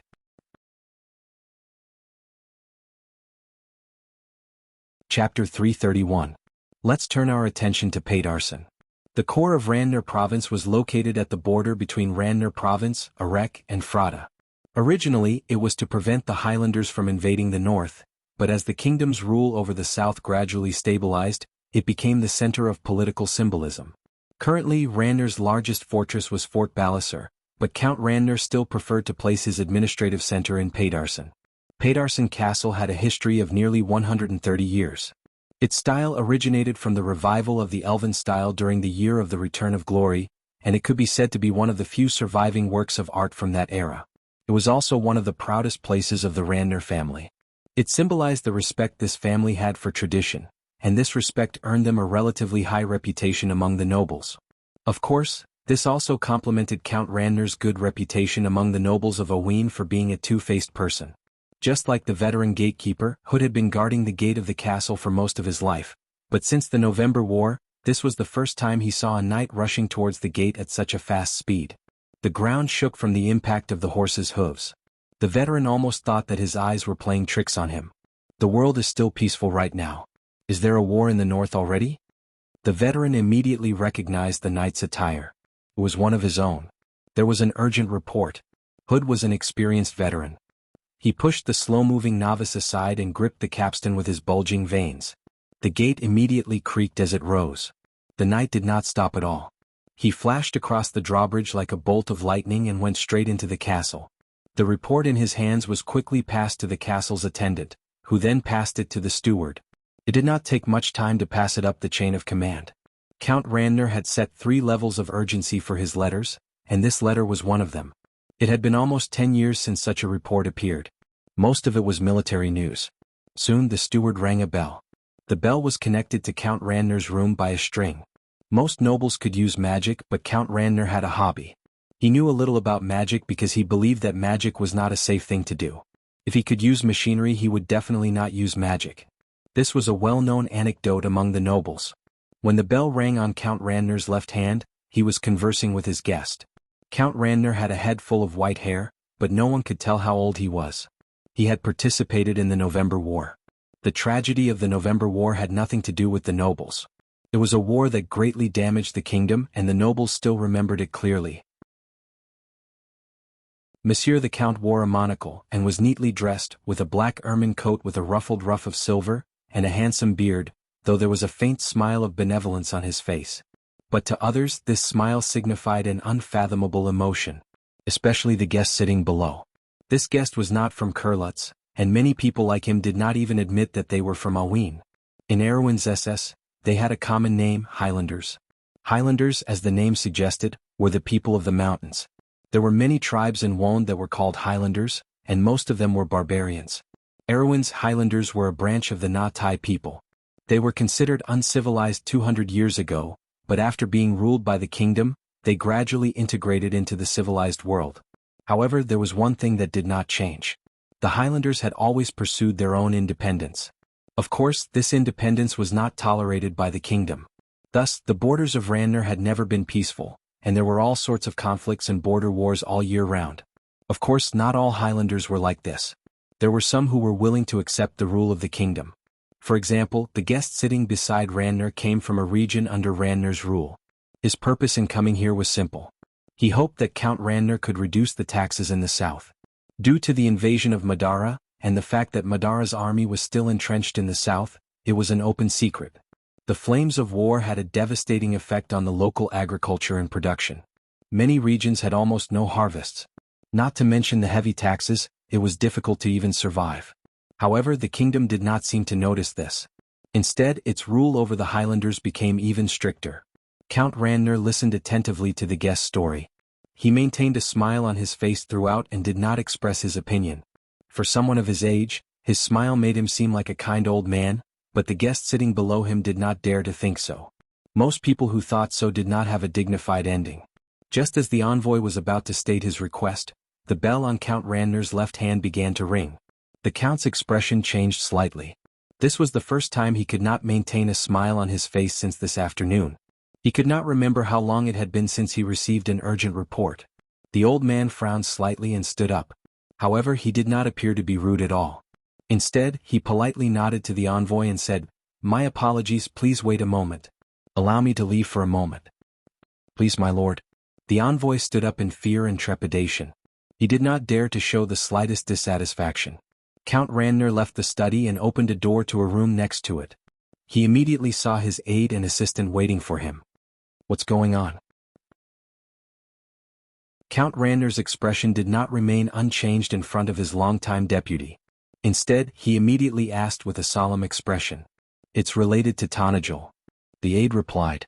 Is it the same matter as last time? Count Randner took a silver snuff bottle from the servant beside him and took a puff. That trash still hasn't been dealt with? It's already been half a month. The old noble said angrily. There's a new report this time. It was sent by Lord Paulus. Lord Paulus? Count Randner paused for a moment. Lord Paulus was Grodin's retainer, but he was also Count Randner's old subordinate. Lord Paulus had participated in the November War with Count Randner. Even though he only participated in a few small battles at the end of the war, he was still Count Randner's most trusted aide. Count Randner did not doubt Lord Paulus' loyalty to him and his family. When he heard that the report was from the old knight, he immediately calmed down and asked, What did he say? The aide did not answer. Instead, he passed the letter to Count Randner. Brando? Princess Griffin's thin eyebrows finally moved slightly when she heard the name. A hint of surprise flashed in her pale silver eyes. The surprise only lasted for a moment before she furrowed her brows. That young man told you that his name is Brando? The half-fairy princess raised her eyelashes slightly and looked at the guests in front of her. Most people wouldn't easily reveal their true identity under such circumstances. That's for most people. This was the first time Count Bar interrupted. He placed his hand on his chest and bowed slightly, but I don't think he's an ordinary person. Someone who has such a close relationship with the Silver Elves can't be that ordinary. Your Highness, Griffin crossed her slender fingers and rested them on her chin. She was lost in thought for a moment. Golden Apple, Silver Elf, Dragon Magic, Highland Knight? She lowered her head. You said he's a silver-ranked warrior? I'm afraid so. Makarov nodded. 20 years old. Princess Griffin looked at Eichel, but her heart was in turmoil. Oberbeck clearly told her that the young man was at most an iron-ranked warrior. Isn't that the same as Mr. Eichel? He's a true prodigy, Buga replied. There's another interesting thing, his swordsmanship. What's wrong with his swordsmanship? His swordsmanship has a shadow that I'm very familiar with. It's like someone I know. Mr. Buga, please continue. Sword St. Darius. Sword St. Darius? Griffin was puzzled. But Mr. Buga, you said that the young man uses the standard Erewhon's military swordsmanship. It's not the same as Grandmaster Darius, right? Sword St. Darius also knows how to use military swordsmanship, Fleetwood replied. Your Highness, have you forgotten that he was born in the military? Improved swordsmanship? Princess Griffin's heart skipped a beat. Fleetwood continued, but a 20-year-old silver-ranked swordsman is already very rare. The old man glanced at Eichel as he spoke. The young man lowered his head in embarrassment. The half-elf girl also felt a little emotional when she heard this. The Champions Tournament had just ended, and a group of similarly outstanding youths had emerged. She couldn't help but wonder if Mother Marcia was still looking after Aween. But if that's the case, why is the situation so difficult? Why do I feel so powerless? Griffin felt a little tired, but she immediately used her extraordinary willpower to divert her attention. She took a deep breath and her face lost some color. But she still asked seriously, also Grandmaster Fleetwood. Your Highness, you said that the golden apple in the young man's hand did not form a connection with his soul. Yes, I am certain that I did not see wrongly, Fleetwood replied. I can guarantee this with the honor of being a court magician for decades. This time Griffin was really tempted. It was said that the golden apple could change a person's fate and make them change completely. If she had the golden apple, would her weak brother be able to become the real king of Erewhon? But what puzzled her was that anyone who got their hands on the golden apple would immediately think of a way to take it for themselves. But why was that young man unmoved? Was it just a fake? Impossible, her teacher would not have seen wrongly. But Griffin thought that since the young man had such a close relationship with the Silver Elves, he might not be an ordinary person. Maybe he had other plans for the golden apple. Griffin thought of the legends of the Highland Knight, Dragon Magic, and the Silver Elves, and her heart began to pound. Griffin looked up, her eyes shining. Can we find a way to win him over? Win him over? Everyone was stunned. Of course they wanted to. Whether it was his relationship with the Silver Elves or the owner of the Golden Apple, they were willing to do so. But they had already offended him, so what could they do? Although the young man showed that he had a good impression of the royal family, it did not mean anything. It's a little difficult. Makarov, the most pragmatic person, immediately replied. No. Griffin smiled and shook her head. She thought that it was a little funny. It might not be as difficult as you think if it is the same person. Everyone was stunned. Griffin picked up a letter in front of her with 2 fingers and handed it over. Take a look. If you want to know what will happen next, please go to www.chidian.com and read more chapters. Support the author, support the original reading.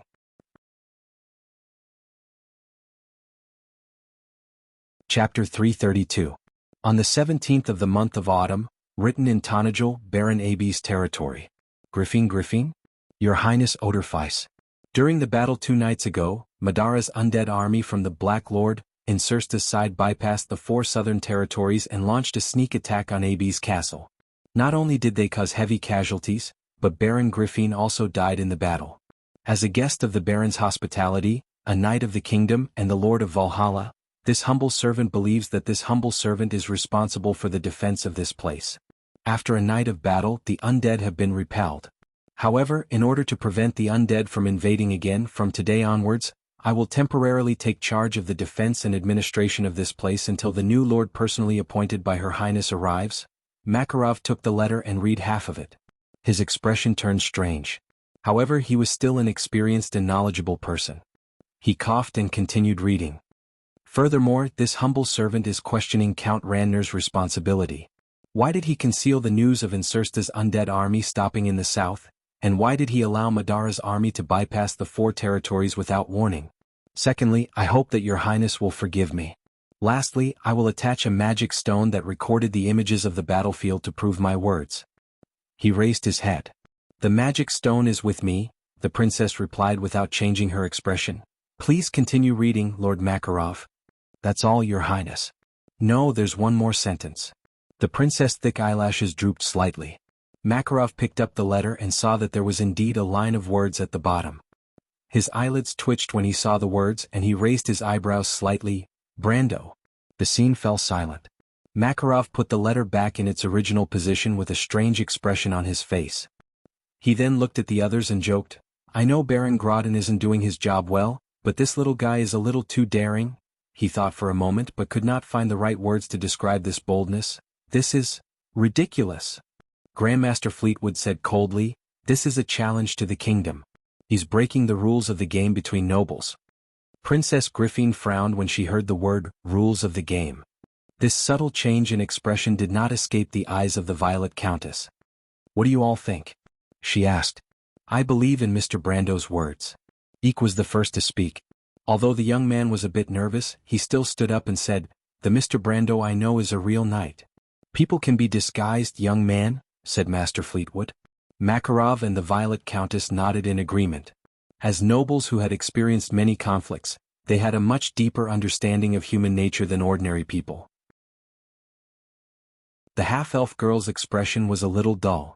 She didn't say a word, and her expression showed neither approval nor disapproval. Her eyelashes fluttered slightly, and she looked at the young man who spoke for the first time with her silver eyes. Grandmaster Fleetwood. Eek bowed respectfully to the old man, but he did not back down. People will not lie in the face of life and death. Moreover, what I saw was actions, not words. The childishness on the young man's face slowly faded away. He looked at everyone present except for Princess Griffin and said, otherwise, I don't think Mr. Brando would be able to reprimand us so righteously. Even the legendary divine artifact acknowledged his words. The half-elf girl was a little surprised. She had heard Makarov and the others mention the divine artifact before. But what did Eek mean when he said that Brando reprimanded them so righteously and caused the divine artifact to react? She looked at the others curiously. Her curiosity was no different from a 15-year-old girl's curiosity towards the outside world, but there was a hint of restraint in her actions. Fleetwood didn't expect Ike to bring up the matter. They had planned to keep it a secret since it wasn't something to be proud of. But when he saw the princess's girlish eyes, he knew he couldn't keep it a secret anymore. If the princess wanted to know something, she would know it. She was smart enough to know it. The Grandmaster coughed and nodded to Makarov. Makarov felt even more helpless because he was the one who was reprimanded the most. Left with no other choice, the cunning fox could only recount the entire incident. He then added, "Your Highness, we didn't mean to hide such a small matter." Princess Griffin nodded and said with tolerance, "It's not strange to have conflicts due to different viewpoints. But come to think of it, Master Fleetwood, you were the one who taught me this." Fleetwood hurriedly lowered his head in fear and trepidation. He knew that his student was blaming him for trying to hide this matter. This made the old man feel both fear and relief. The fear came from the suspicion of his superior, but the relief came from the fact that the princess was complaining instead of blaming him. This could be considered a form of intimacy. Makarov and Count Bar looked at each other and sighed in relief. The princess had already said that she wouldn't pursue this matter. Although the Violet Earl was nominally under Grand Duke Lone's command, since his lord had chosen a side, he had to serve this new alliance wholeheartedly. Griffin asked again, "But you said that when the young man called Brando reprimanded you, he reacted to the divine artifact. I'm curious, what did he say to cause such a huge commotion?" "He asked us if we still remember the beliefs of the late king." Makarov replied in a low voice.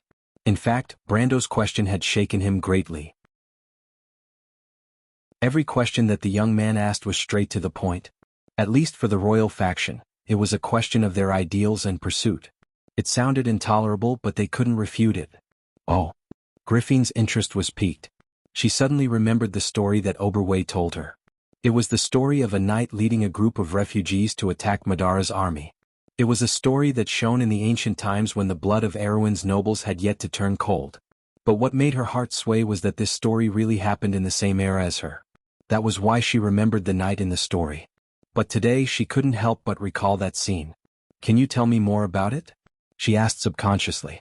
Makarov was in a difficult position. For the first time, the Violet Count beside him took the initiative to stand up. He replied, "Let me repeat." "Thank you."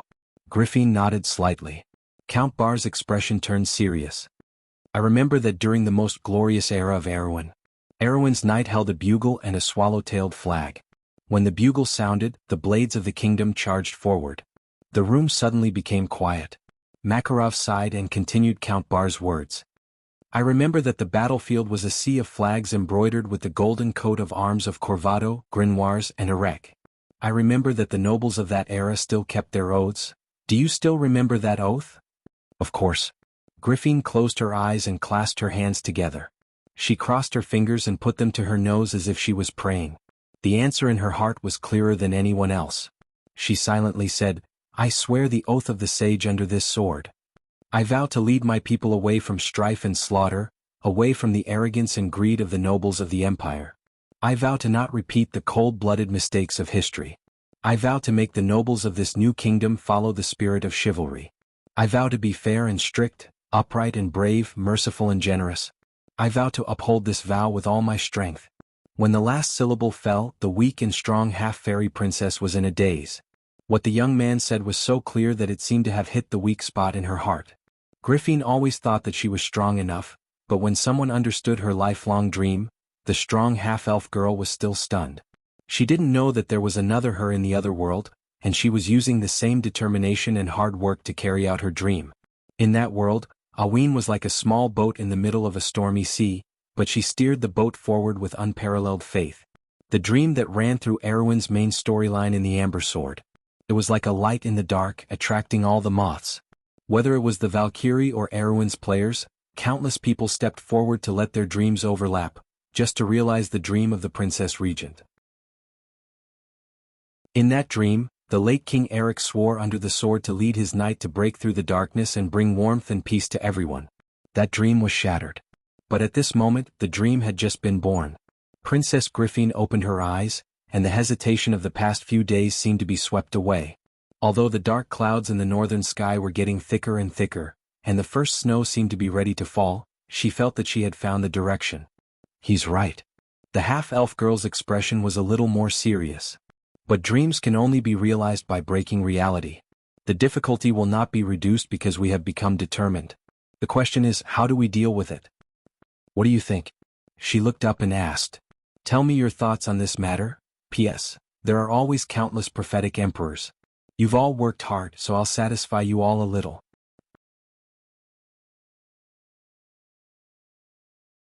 Chapter 333. He's trying to get on our good side. Makarov replied succinctly. Interesting.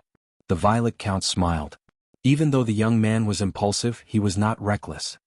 He was indeed interesting, and the fact that the young man sent the letter at such an opportune time was extremely good. This was obviously not a coincidence. Bar raised his head and glanced at Makarov, thinking that the old fox must have noticed this as well. But what does he want?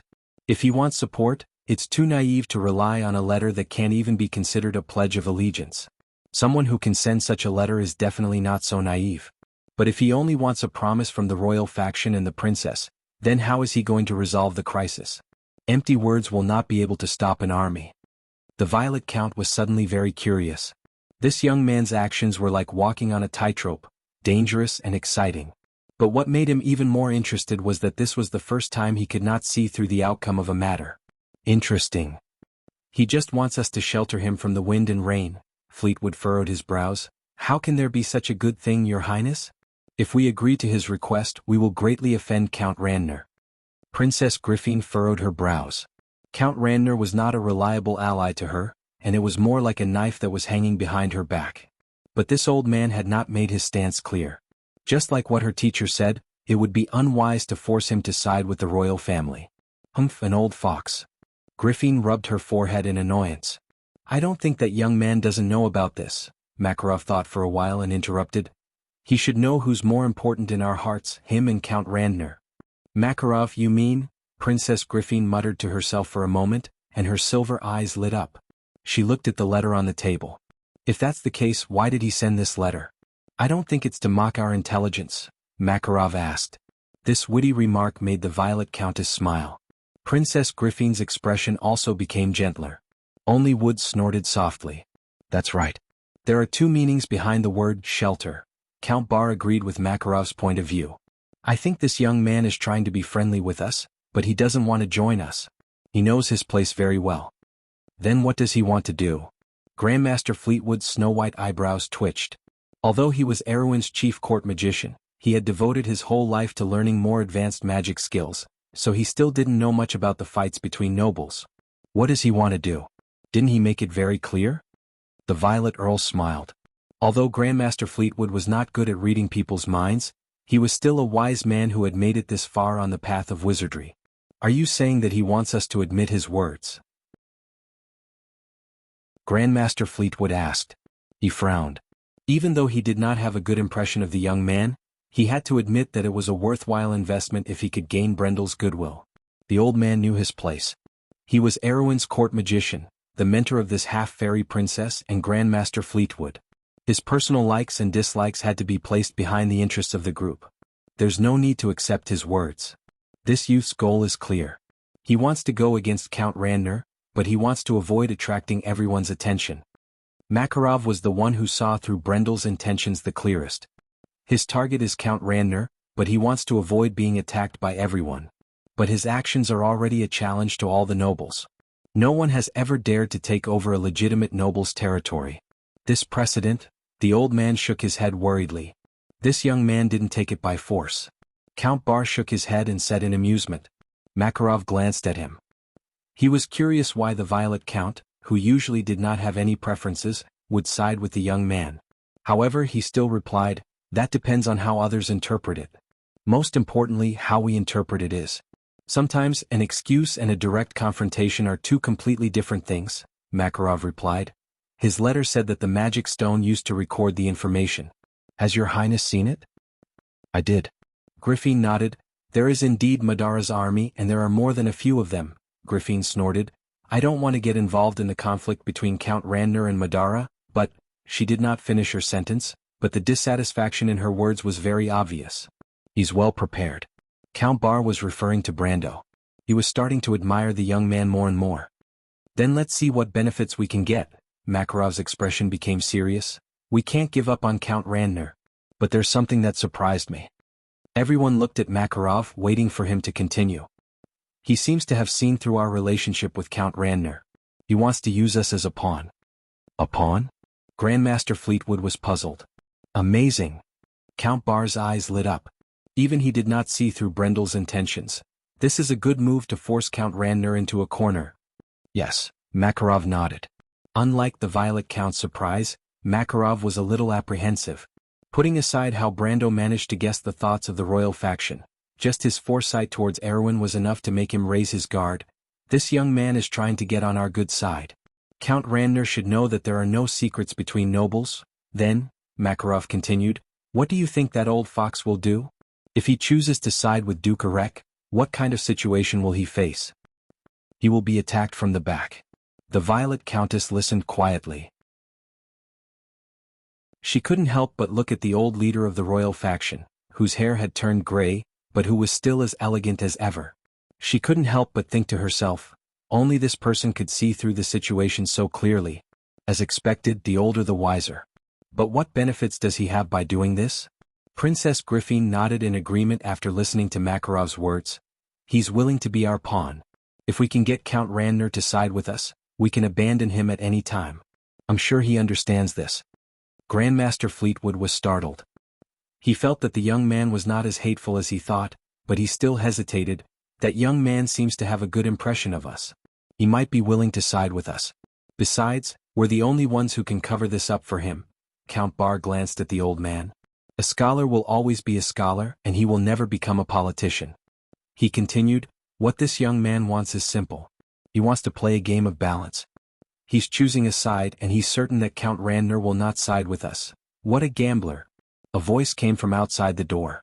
The knight outside opened the door, and a noble wearing a mink coat walked in. Seeing the familiar face, Makarov was slightly startled. Oberway. When he was still in the royal faction, Oberway was just a smart and capable young man. But at this moment, the impulsiveness and sharpness on his youthful face had receded, and his temperament had become steady and sharp. Oberway looked at Makarov and bowed slightly to the princess. Your Highness. He then greeted Makarov, Lord Makarov. Oberway's position in the king's party was slightly higher than Makarov's, but Oberway's humble attitude made Makarov very happy. He nodded and smiled, Lord Oberway. You're welcome. Oberway raised his head and replied, let's continue the topic from before. I believe that Lord Makarov and Count Bar's analysis is not without reason, but I have something to say about what the young man wants. The room became silent. Everyone's gaze was on the uninvited guest, especially Princess Griffin. Out of everyone present, she was the only one who knew that the Wolf Baron was the one who understood the youth the most. Oberway looked around and smiled. Some people are not worthy of being chess pieces, they are mediocre. Some people unconsciously become chess pieces for others, they are fools. But if this young man takes the initiative to become our chess piece, then he is a chess player. Chess player? Yes, even if he only controls one chess piece, he can still be considered a chess player. It's just that in this game of chess he's already on the same level as us. Oberway paused, he's a chess piece but so are we. It's just that we have more resources. Everyone was silent. So, Oberway, you're saying that he wants to participate in this game? Even the half-elf girl was in disbelief.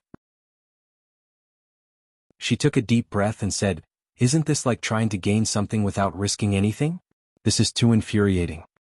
Yes. Oberway shook his head and saw the helplessness in Makarov's eyes, but we can only choose to accept because his proposal is the most beneficial choice for us. What a cunning fellow. Fleetwood shook his head and suddenly felt that he should not have participated in this discussion. He rubbed his forehead. Then what should we do? The old man asked tiredly. Just smooth things over. Oberway made the final decision. As for the rest, he smiled, let's just watch the young man perform.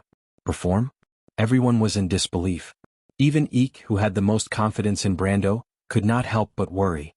On one side was a young man with nothing, and on the other side was the cunning and powerful Count Randner. Perhaps Brando had the Silver Elves behind him, but the Silver Elves had already made it clear that they would not interfere in Erwin's internal strife. Then where did his confidence come from? Princess Griffin was the only one who looked at the report on the table thoughtfully. There was only a simple sentence written on the report. Trentheim, Sir Maxon suffered a crushing defeat. To be continued. If you want to know what happened next, please go to www.gdn.com to read more chapters. Support the author, support the original reading.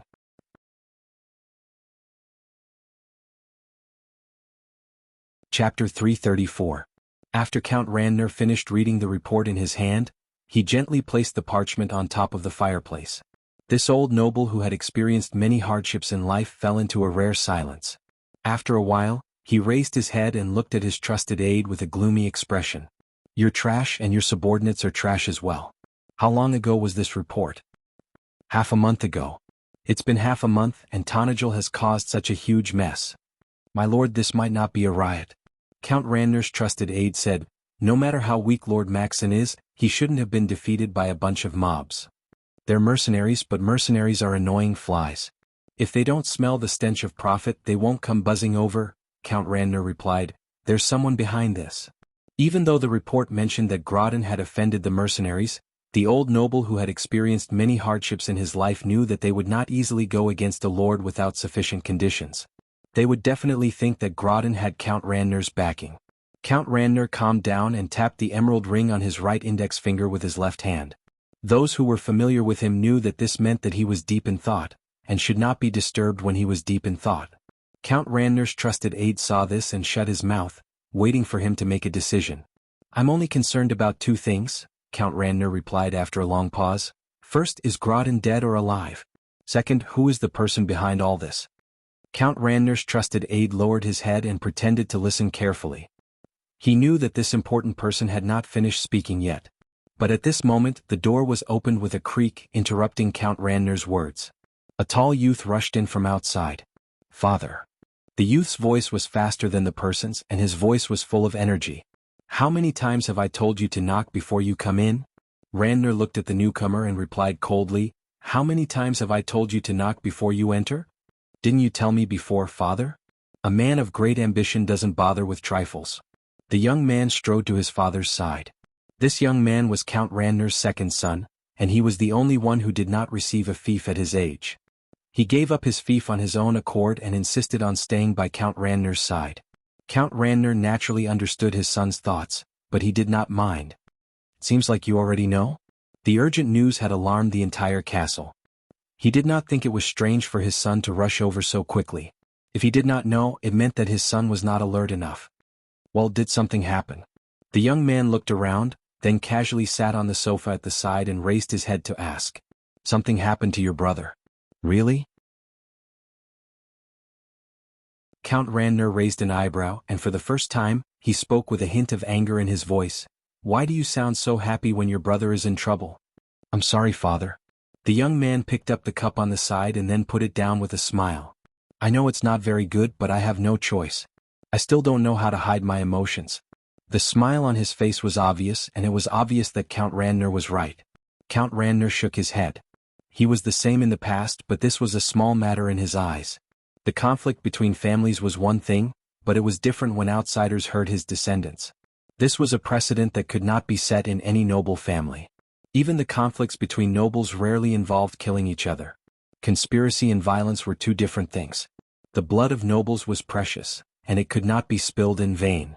When Count Randner received this report, he had already made up his mind to take revenge in a bloody manner to serve as a warning to others. However, he did not think that this matter was as simple as it seemed.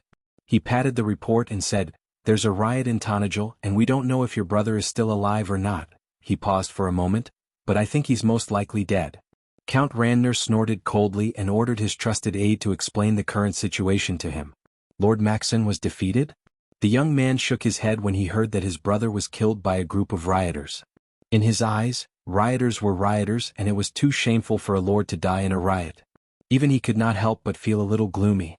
No matter what, Lord Maxon was still his younger brother, and it was hard for him to raise his head in front of outsiders. But when he heard the news of Lord Maxon's defeat, his expression changed completely. This was not a riot. The young man might be carefree, but he was a person with dense thoughts. He immediately stood up and said to Count Randner, Father, there's something fishy behind this. Please allow me to summon the army immediately. I will make the person behind all of this pay the price. Count Randner looked at his son and shook his head in disappointment. Do you know who's behind all of this? The young man was stunned for a moment before he replied, As long as the army presses on the border, they will reveal their true colors. You're not too stupid. Count Randner's expression softened a little, but he still shook his head. It's not a bad idea, but someone is waiting for us to make a fool of ourselves. If you mobilize the army, won't you be sending the laughingstock to them? The young man frowned. The experienced old man tapped his forehead. You need to use your brain more. The sword in your hand can destroy your enemies, but it can't lead you to victory. Think about it again. Of course, whoever benefits from it has the motive. The young man replied. Correct, Count Randner nodded. The kingdom is divided into 3 factions, but the most likely to do so is the princess's faction. That cunning little girl really made people feel uneasy. Because what they lacked was time, she wanted to pressure me. She's underestimating the Randner family. But it's not impossible that someone is trying to sow discord, father. The young man did not want his father to side with Erek because of this. He wanted the princess to pull him to her side. Of course, it would be best if they could form an alliance through marriage. With the princess's help, his position as the heir to the family would be in the bag. Besides, he had long heard of the beauty of the half-fairy princess. Her reputation as the most dazzling jewel on the ancient kingdom's crown was not only in Erewhon, but also in the nearby Cruz Empire. However, Count Randner saw through his thoughts. The old man with a gloomy expression looked at his son coldly. Don't worry, I'm not going to lose my head over this matter. I'm already past your age. Father? You must remember one thing, Andre, Count Randner said sternly. It doesn't matter which faction the Randner family favors. What's important is that the Randner family must maintain, or at least obtain, an even more independent status than it is now. The old man raised an eyebrow and said in a gloomy tone, If you can't obtain that much, then don't think so much. It's important to set your own goals. Greedy people will only make others hate you. The young man paused for a moment, then shrugged. Of course I understand. But what should we do now? Count Randner tapped the emerald ring on his right index finger and replied coldly, That sly little girl tried to play tricks on me, so the Randner family must pay her back in kind. She killed my son, so I'll eat her chess piece. Let's see what she's going to do next. Then? The young man patted the hilt of his sword excitedly. No, there's always an opportunity in danger. We can't handle this matter like this. If I have to personally deal with a small rebellion in a small territory, then won't the Randner family be lowering their status? The old count shook his head. He was dissatisfied with the young man's eagerness. Besides, that cunning girl and Duke Erek are keeping a close eye on me. I can't afford to let them take me lightly at this time. The young man clicked his tongue and threw his sword on the sofa. I understand, father. You have a plan. Count Randner trembled in anger at Brendel's sloppy actions, but before he could reprimand him, Brendel had already interrupted him. If we don't act, Lord Paulus won't be a match for those rioters, father. The young man rested his hands on the back of the sofa and leaned back comfortably with a lazy expression. That old knight might have a decent army, but his strength is limited compared to Lord Maxon's. If Lord Maxon loses, then this knight won't win either, right? Count Randner nodded with a gloomy face. Even though he did not like his son's behavior, he had to admit that his second son was the most outstanding among his sons. While the rest of his sons were not as useless as Grodin, they were still mediocre. Let me think, father, the young man replied. Don't tell me you want those skeletons from Madara to act. They might have the ability to do so, but they are not of our race. Lord Paulus, that honest knight, might not be able to control them. In other words, father, do you really trust them? That smiling Insursta dragon? I heard that he's just a knight in Madara. Why not? Count Randner said in a low voice. He no longer looked at his son and turned to his confidant. Help me draft 2 letters, Count Randner? The confidant raised his head. The first letter, write it to the dark nobles of Madara. Tell them that the thing they want is still in Abes. If they still want to complete the deal with me, then they have to contribute. Count Randner ordered coldly. The second letter, give it to the messenger of the mountain people. Don't they want to be exempted from taxes? Tell them that if they are willing to participate in this war, not only will I reduce their taxes, I will also provide food for their troops. To be continued. If you want to know what will happen next, please go to www.gdn.com. There are more chapters. Support the author, support legal reading.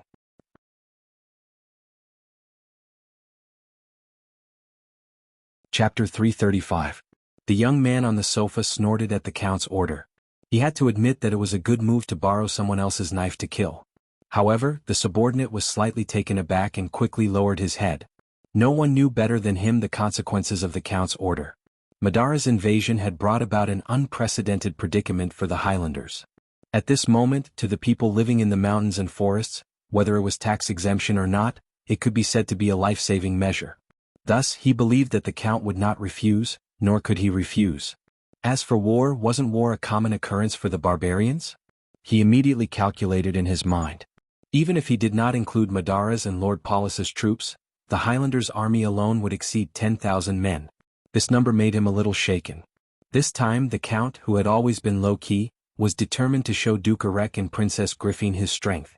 But how many years had it been since he last did this? 10 years or 20 years? Since the last time the kingdom was in turmoil, it was as if a generation had grown up in the blink of an eye. But this did not mean that the old man had lost his courage. The subordinate who had followed Count Randner for many years secretly glanced at his lord and the young man on the sofa. The old count's hair was already white, but his eyes were gloomy and sharp. The three men present understood that once these two letters were sent out, the footsteps of war could no longer be stopped. But the situation was just so strange. When everyone's attention was focused on the war in the north, who would have thought that the beginning of the civil war would unfold at the southernmost border of this ancient country that no one paid attention to? In Trentheim, which was so remote that it seemed to have been forgotten by everyone, the footsteps of war quietly approached. But at this moment, Brando did not have much understanding of the army that came from the Randner region and was about to arrive at the border. Perhaps he knew that the direction of history had changed. Once the news of Lord Maxon's defeat spread, it meant that he had included himself in the huge wheel of the civil war that would decide Erwin's fate. As for the outcome, it would depend on the performance of all sides. However, at this moment what Brando was thinking about the most was not this problem. He was currently sitting in a carriage heading to Furber from Schaflund. The carriage was bumpy due to the mountain roads, but the young man was still staring at the blue sky outside the window. For a moment he was in a daze. The reason why he abandoned all matters related to Schaflund's silver mines and left for Castle Abies in the middle of the night was not because he received news of Count Randner's army approaching the border, nor was it because he received an accurate reply from Princess Regent. It was because of another reason. However, Brando withdrew his gaze from the changing scenery outside the window. His eyes fell on a familiar old dwarf on the opposite side of the carriage. Then he and the dwarf stared at each other. "Mr. Odom," the young man spoke first, "I would like to know what happened to you." The old dwarf was stunned for a moment. He showed a confused expression as he stuffed a piece of dessert into his mouth. "What do you mean by what happened?" In fact, the old dwarf had already unceremoniously eaten half of the desserts that Fela prepared for him in the hidden compartment of the carriage. Now he was about to finish the other half. Brando lost his appetite when he saw the way the dwarf ate. Of course, this was probably the dwarf's strategy. At least it seemed to be working. "I don't remember inviting you to travel with me, right?" Brando said in an annoyed tone. "Aren't you doing well in the mines? I didn't ask you to leave either, so why are you always walking around in front of me?" He thought for a moment and took a deep breath before he added, "Since half a month ago, are you talking about this?" The old dwarf almost choked. He quickly patted his chest and swallowed the dessert. Well said. Young man, this is a problem." Brando felt the corner of his eyes twitching. He felt that if he could, he would kick the old dwarf off the carriage. However, he did not have the mood to do so and coldly replied, "Mr. Odom, if that's the case, can I ask you to get off the carriage now?" No. The old dwarf hurriedly shook his stubby hand. Of course not. Reason? Let me think. Odom was obviously in a difficult position. He could not say that he wanted to see if Brendel had the potential to become the king of the earth and have all the rune dwarves follow him. He felt that if he said that, Odom would definitely treat him as a lunatic. The old dwarf thought for a while and finally found an excuse. "Young man, don't you need someone to do something for you?" Brando felt that he was about to laugh out loud. "All right, then what can you do, old man?" Odom blurted out, "I can explore mines and I'm very good at mining. I'm a disciple of the golden dwarves. You know that even though the rune dwarves are not good at mining, the golden dwarves are good at mining?" "Yes, you don't have to say any more." Brando shook his head. "Since you're so good at mining, why don't you stay in the mines?" The old dwarf froze. He stood there for a long time before stuttering, Even though I'm good at mining, I actually want to change my job?" He forced a smile at Brando as he spoke. It was an extremely forced smile. Brando suddenly felt that it was not that uncomfortable to talk to this old dwarf. At least he knew that his actions were strange. "Then what do you want to do?" the young man asked with a mocking tone. The old dwarf scratched his head. This was a difficult question for him. Other than working in the mines, what else could he do? Odom felt that this question was too strange. What kind of joke was this? He was a rune dwarf who grew up in the Golden Dwarfs tribe. Other than mining, what else could he do? Was this not purposely making things difficult for him? If it was any other person who asked this question, Odom would definitely teach that person a lesson. But he knew that this awkward situation was something he brought upon himself. He hesitated for a long time before finally saying with difficulty, "That? I know a little, construction." Odom did not lie to Brando. This old dwarf did know a little about construction. Construction and engineering was actually his hobby. This hobby came from the fact that he believed that rune dwarves should more or less have some knowledge about construction. But of course, his knowledge of construction did not come from the rune dwarves' inheritance. It was something that he had pieced together. In other words, he was still a miner. That was why the old dwarf did not have much confidence when he spoke. But Brando's interest was piqued. Others might not know what the rune dwarves did, but he knew. When he heard Odom say that he knew how to build, his eyes lit up and even his worries were thrown to the back of his mind. "You said that you know how to build?" Brando's voice was raised by 3 octaves. But the young man's raised voice gave the old dwarf a fright. His originally weak answer became even weaker. I know a little," but with the stubborn nature of the dwarves, Odom suddenly realized that he could not appear weak. He was a dwarf and not just a dwarf. He was a silver citizen, the only bloodline of the rune dwarves. He immediately coughed and replied, "Kid, you see, everyone starts from nothing. Although I only know a little, it only means that I don't have enough experience. You also know that I used to be a miner." These nonsensical words sounded like they were full of loopholes, and even Romaine might not believe them if she was here. But Brendel, who had long been superstitious about the rune dwarf's talent in construction, listened to her. The young man felt that there was a chance and nodded. "I understand. You know how to build a city? You want to build a city?" The old dwarf was shocked. Building a city was not an ordinary construction project. He immediately thought that if he were to build a city with his own ability, he might end up like this. He could imagine that the city he built would be located somewhere crookedly and become a famous site in the future. Of course, that would be a negative example. All the rune dwarves, and even other dwarves, would probably come here and say that to their descendants with a sense of pilgrimage. "See, that's the work of the boastful old dwarf, Odom. He even forgot to build a city gate." The old dwarf immediately broke out in cold sweat. He quickly shook his head to get rid of the messy thoughts because he saw the hope on Brando's face. "How is it?" Brando asked in an extremely enticing tone. "Not just building a city but a huge fortress. As long as it's built, your name will be passed down forever." The young man lowered his voice and spoke in a distant tone. "See, that's the work of the dwarven master builder Odom. He's the one who brought back the glory of the rune dwarves. Don't tell me you don't know what your ancestors were best at?"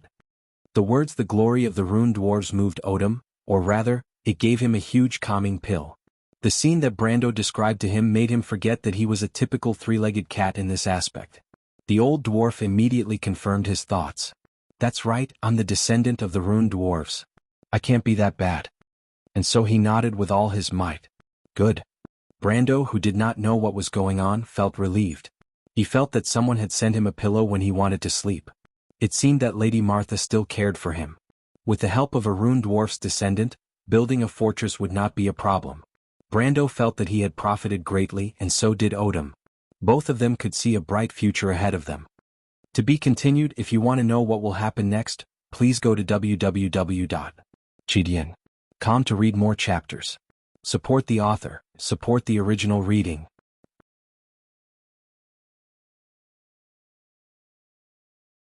Chapter 336. The gate behind the drawbridge creaked as the black carriage drove into Coldwood Castle like a ghost. The atmosphere in the castle seemed to have suddenly become silent. The mercenaries stopped to watch, and almost everyone understood. The young lord had returned. Since Yuta was still in the Shaflund mines, no one had brought back the news of what had happened underground. However, everyone in the castle knew that Brando had only brought 20 men with him to quietly take over the mines. What kind of method was that? Even though the young lord's abilities were deeply ingrained in everyone's hearts, his actions had once again created an image of him as an omnipotent being. When Brando opened the carriage door, he saw that the castle was still shrouded in silence and green even though it was late autumn. The first owner of the castle had carefully selected the trees in the castle so that it would remain green even in this season. However, there were not many changes compared to when he left the castle. The only thing that changed was that Grodin's original style was much less, and the curtains in the rooms were all changed to his favorite beige color. Although the young man didn't know how Falerne knew about his hobbies, the elder sister of the wild elf sisters, who always followed him around like a secretary, still made him feel warm in his heart. If there was anything that changed about the castle, it was that it made him feel like he had returned home. The word home was distant and unfamiliar to Brando, as if it had nothing to do with him. The old house in Bucci was like a symbol in his mind, symbolizing his starting point in this world. It had nothing to do with his home. Perhaps Brando still had a home in Bragg's, but whenever he thought of that home, there would always be a barrier in his heart. He knew that as long as he had doubts in his heart, he would not be able to face everything calmly. But today, when he stepped out of the carriage and saw every detail in the quiet castle, he felt a sense of security in his heart. Whether it was the grass and trees in the castle, the clean rooms with bright windows, or the people in the surroundings, they all had a calming feeling that seeped into one's soul. It made him feel like he was back. Brando involuntarily closed his eyes and took a deep breath. Only at this moment could he deeply feel that he was the master of this place. Everyone in this castle, including those who were looking at him. What do they hope for? Is it to settle down or to live a better life? Brando suddenly had a feeling that he was not fighting alone. He thought that he finally had the dreams of so many people standing together with him. No matter what their ultimate goal was, Brando believed that he would satisfy everyone. With predictable confidence. Brando opened his eyes and saw the expressionless wild elf sister standing in front of him with her notebook in her hands. She stood straight and had a meticulous expression. Even the most professional etiquette teacher would not be able to find fault with her. To him, this elven lady was now his secretary and personal maid. He knew that this was the Nightsong Tiger's order, but she was doing her job diligently. As a former otaku, Brando did not have a fetish for uniforms, but he felt that Falerne's care was very considerate. He looked at the young lady and said softly, "Thank you." The wild elf sister looked at him with her dead fish eyes and lowered her head again. She did not refute, but it seemed that she was satisfied with his thanks. "How is it?" Brando asked again. "The Shire is still in his room," Falerne replied. Even though she was a maid, she had the rare strength of a silver-ranked warrior. In fact, many dukes would not have the honor of having such a personal maid. Of course, it was a different story for a shadow guard. However, using a silver-ranked elementalist as a maid was something that shocked everyone who knew about it. It was a good thing that the Nightsong Tiger and the others had not shown their true strength yet, or else Cornelius and Rabin would have been shocked by their strength. The reason why the mercenaries of Lopez were able to increase their strength was because of the 10,000 Mammoth Forest card that he had added to their cards. The effect of the 10,000 Mammoth Forest card was slightly weaker than expected, and it only increased their strength to upper silver ranked. However, this also meant that Brando had an army of silver-ranked warriors. A silver-ranked warrior in the kingdom's irregular army could obtain the position of a leader. Furthermore, the mercenaries of Lopez's military discipline was not bad. Brando even thought of making them the backbone of his army. However, the identity of a summoned creature was still a little troublesome. Brando did not think that any of his soldiers would be willing to charge together with a commander who could revive even if they died. This matter made him rub his forehead. There was no other reason other than the fact that he did not have enough talented people around him. Other than a summoned creature, it was almost impossible to find a person who could hold their own. Even though Amandina had a calm analytical ability and broad vision, he still felt that this noble's daughter still lacked experience. In fact, Brando was a little nitpicky. After all, he had 100 years of experience in fighting against nobles. Even though it was in the game, experience would not fade no matter where it was. In the eyes of someone like him, his vision was a little too high. In the eyes of many mercenary leaders, Amandina could be said to be the best tactician. She was meticulous, calm, and had her own opinions. She was far-sighted, thoughtful, and could always see things that others could not see. Not to mention she also had a vast knowledge as if she knew everything. In this aspect, only the Shire could talk to her. When the others were called to a meeting by this young lady, they would sometimes feel like they were in a fog. However, they had to admit that her words were very reasonable. In fact, they had long been guessing who this young lady was. Even the confidants of the nobles who gave advice to them were probably nothing special. In this aspect, Rabin was more experienced, to the point that this former captain of the cavalry looked at Amandina with a strange gaze. In his view, this young lady was one of those rich nobles with a long history who were specially trained to serve their children. Of course, being born as a rude and uneducated soldier, Rabin could not help but think that this young lady might have to satisfy her lord's less than honorable needs when necessary. This guess was not only in Rabin's mind but more or less the mercenaries more or less had the same thought. After all, Amandina's actions sometimes exceeded the scope of an advisor. Brando gave her a lot of power and this kind of trust was hard to imagine. There was only one explanation. Amandina was the young lord's woman. It was a pity that Brando was not aware of this small matter, and the young lady who was aware of it turned a blind eye to it. Thus, this kind of misunderstanding was tacitly maintained. Of course, back to the main topic. Brando's dissatisfaction with Amandina was sometimes revealed, and this kind of dissatisfaction that was close to being lectured did not mean that the young lady had fallen out of favor, but it was a sign that he valued her. However, this also made them speechless at the high standards of their lord, but Brando's reprimands were not unreasonable most of the time, and thus the mercenaries naturally had a thought in their minds. What is high? This is high.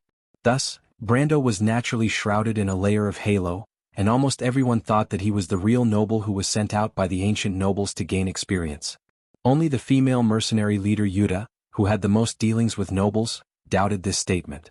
Cornelius and Rabin chose to believe in their intuition, but it was a pity that a man's intuition was often unreliable. In short, in their opinion, Brando would definitely bring them a bright future. On the other hand, other than Amandina, the only one who caught Brendel's attention was Rabin, the former captain of Karsuk's cavalry squad. He was probably the only one who was calm and had a certain level of military discipline. He was even more outstanding than Jana, who was serious in her work. From Brando's point of view, Yuta's flaw was that she was too meticulous. Even though women were naturally suspicious, there were times when a person who wanted to achieve great things did not care about trifles. People who were tangled up in details would not be able to see far into the future. This was also the reason why Rabin and Cornelius were able to see through the situation quickly and accepted into his group, while Amandina was unable to fit in. The incident at the mines seemed to have dispelled her doubts. She had already assured him that he could leave Schaflund and leave her there to monitor Perkins' every move. This meant that Amandina could leave her subordinates in Abyss to him without any worries. She believed that he would not take the opportunity to do anything that she would regret. But in truth it was already a little too late. Cornelius and Rabin had already found their positions, while Amandina had to start from the beginning. She had already lost by half a step from the beginning. Thus Brando did not have high hopes for her. As for Cornelius, even though he was strong enough, he was too sly. Brando would never trust such a person before he had the strength to control him. As a former commander, he knew how to use a person wisely. Rabin, on the other hand, was bold and calm enough to see the situation clearly. However, his only flaw was that his vision was too narrow. Brando could not help but laugh at this thought. How far could he ask a cavalry captain to see? After all, they were not players in the past who could look at the problems of this world from a perspective that transcended beyond it. Thus, players were born to be on equal footing with nobles, but these people could not. Even though people could change, Brando did not have the time to do so. The problem he was facing now was different from the game where he could slowly level up. His enemies were much stronger than him from the start, and they would not give him the time to slowly grow his wings. He looked at Rabin and Cornelius, who were also standing by the side, and could not help but shake his head. Where was the talent he needed? To be continued. If you want to know what will happen next, please go to www.chidian.com to read more chapters. Support the author, support the original reading.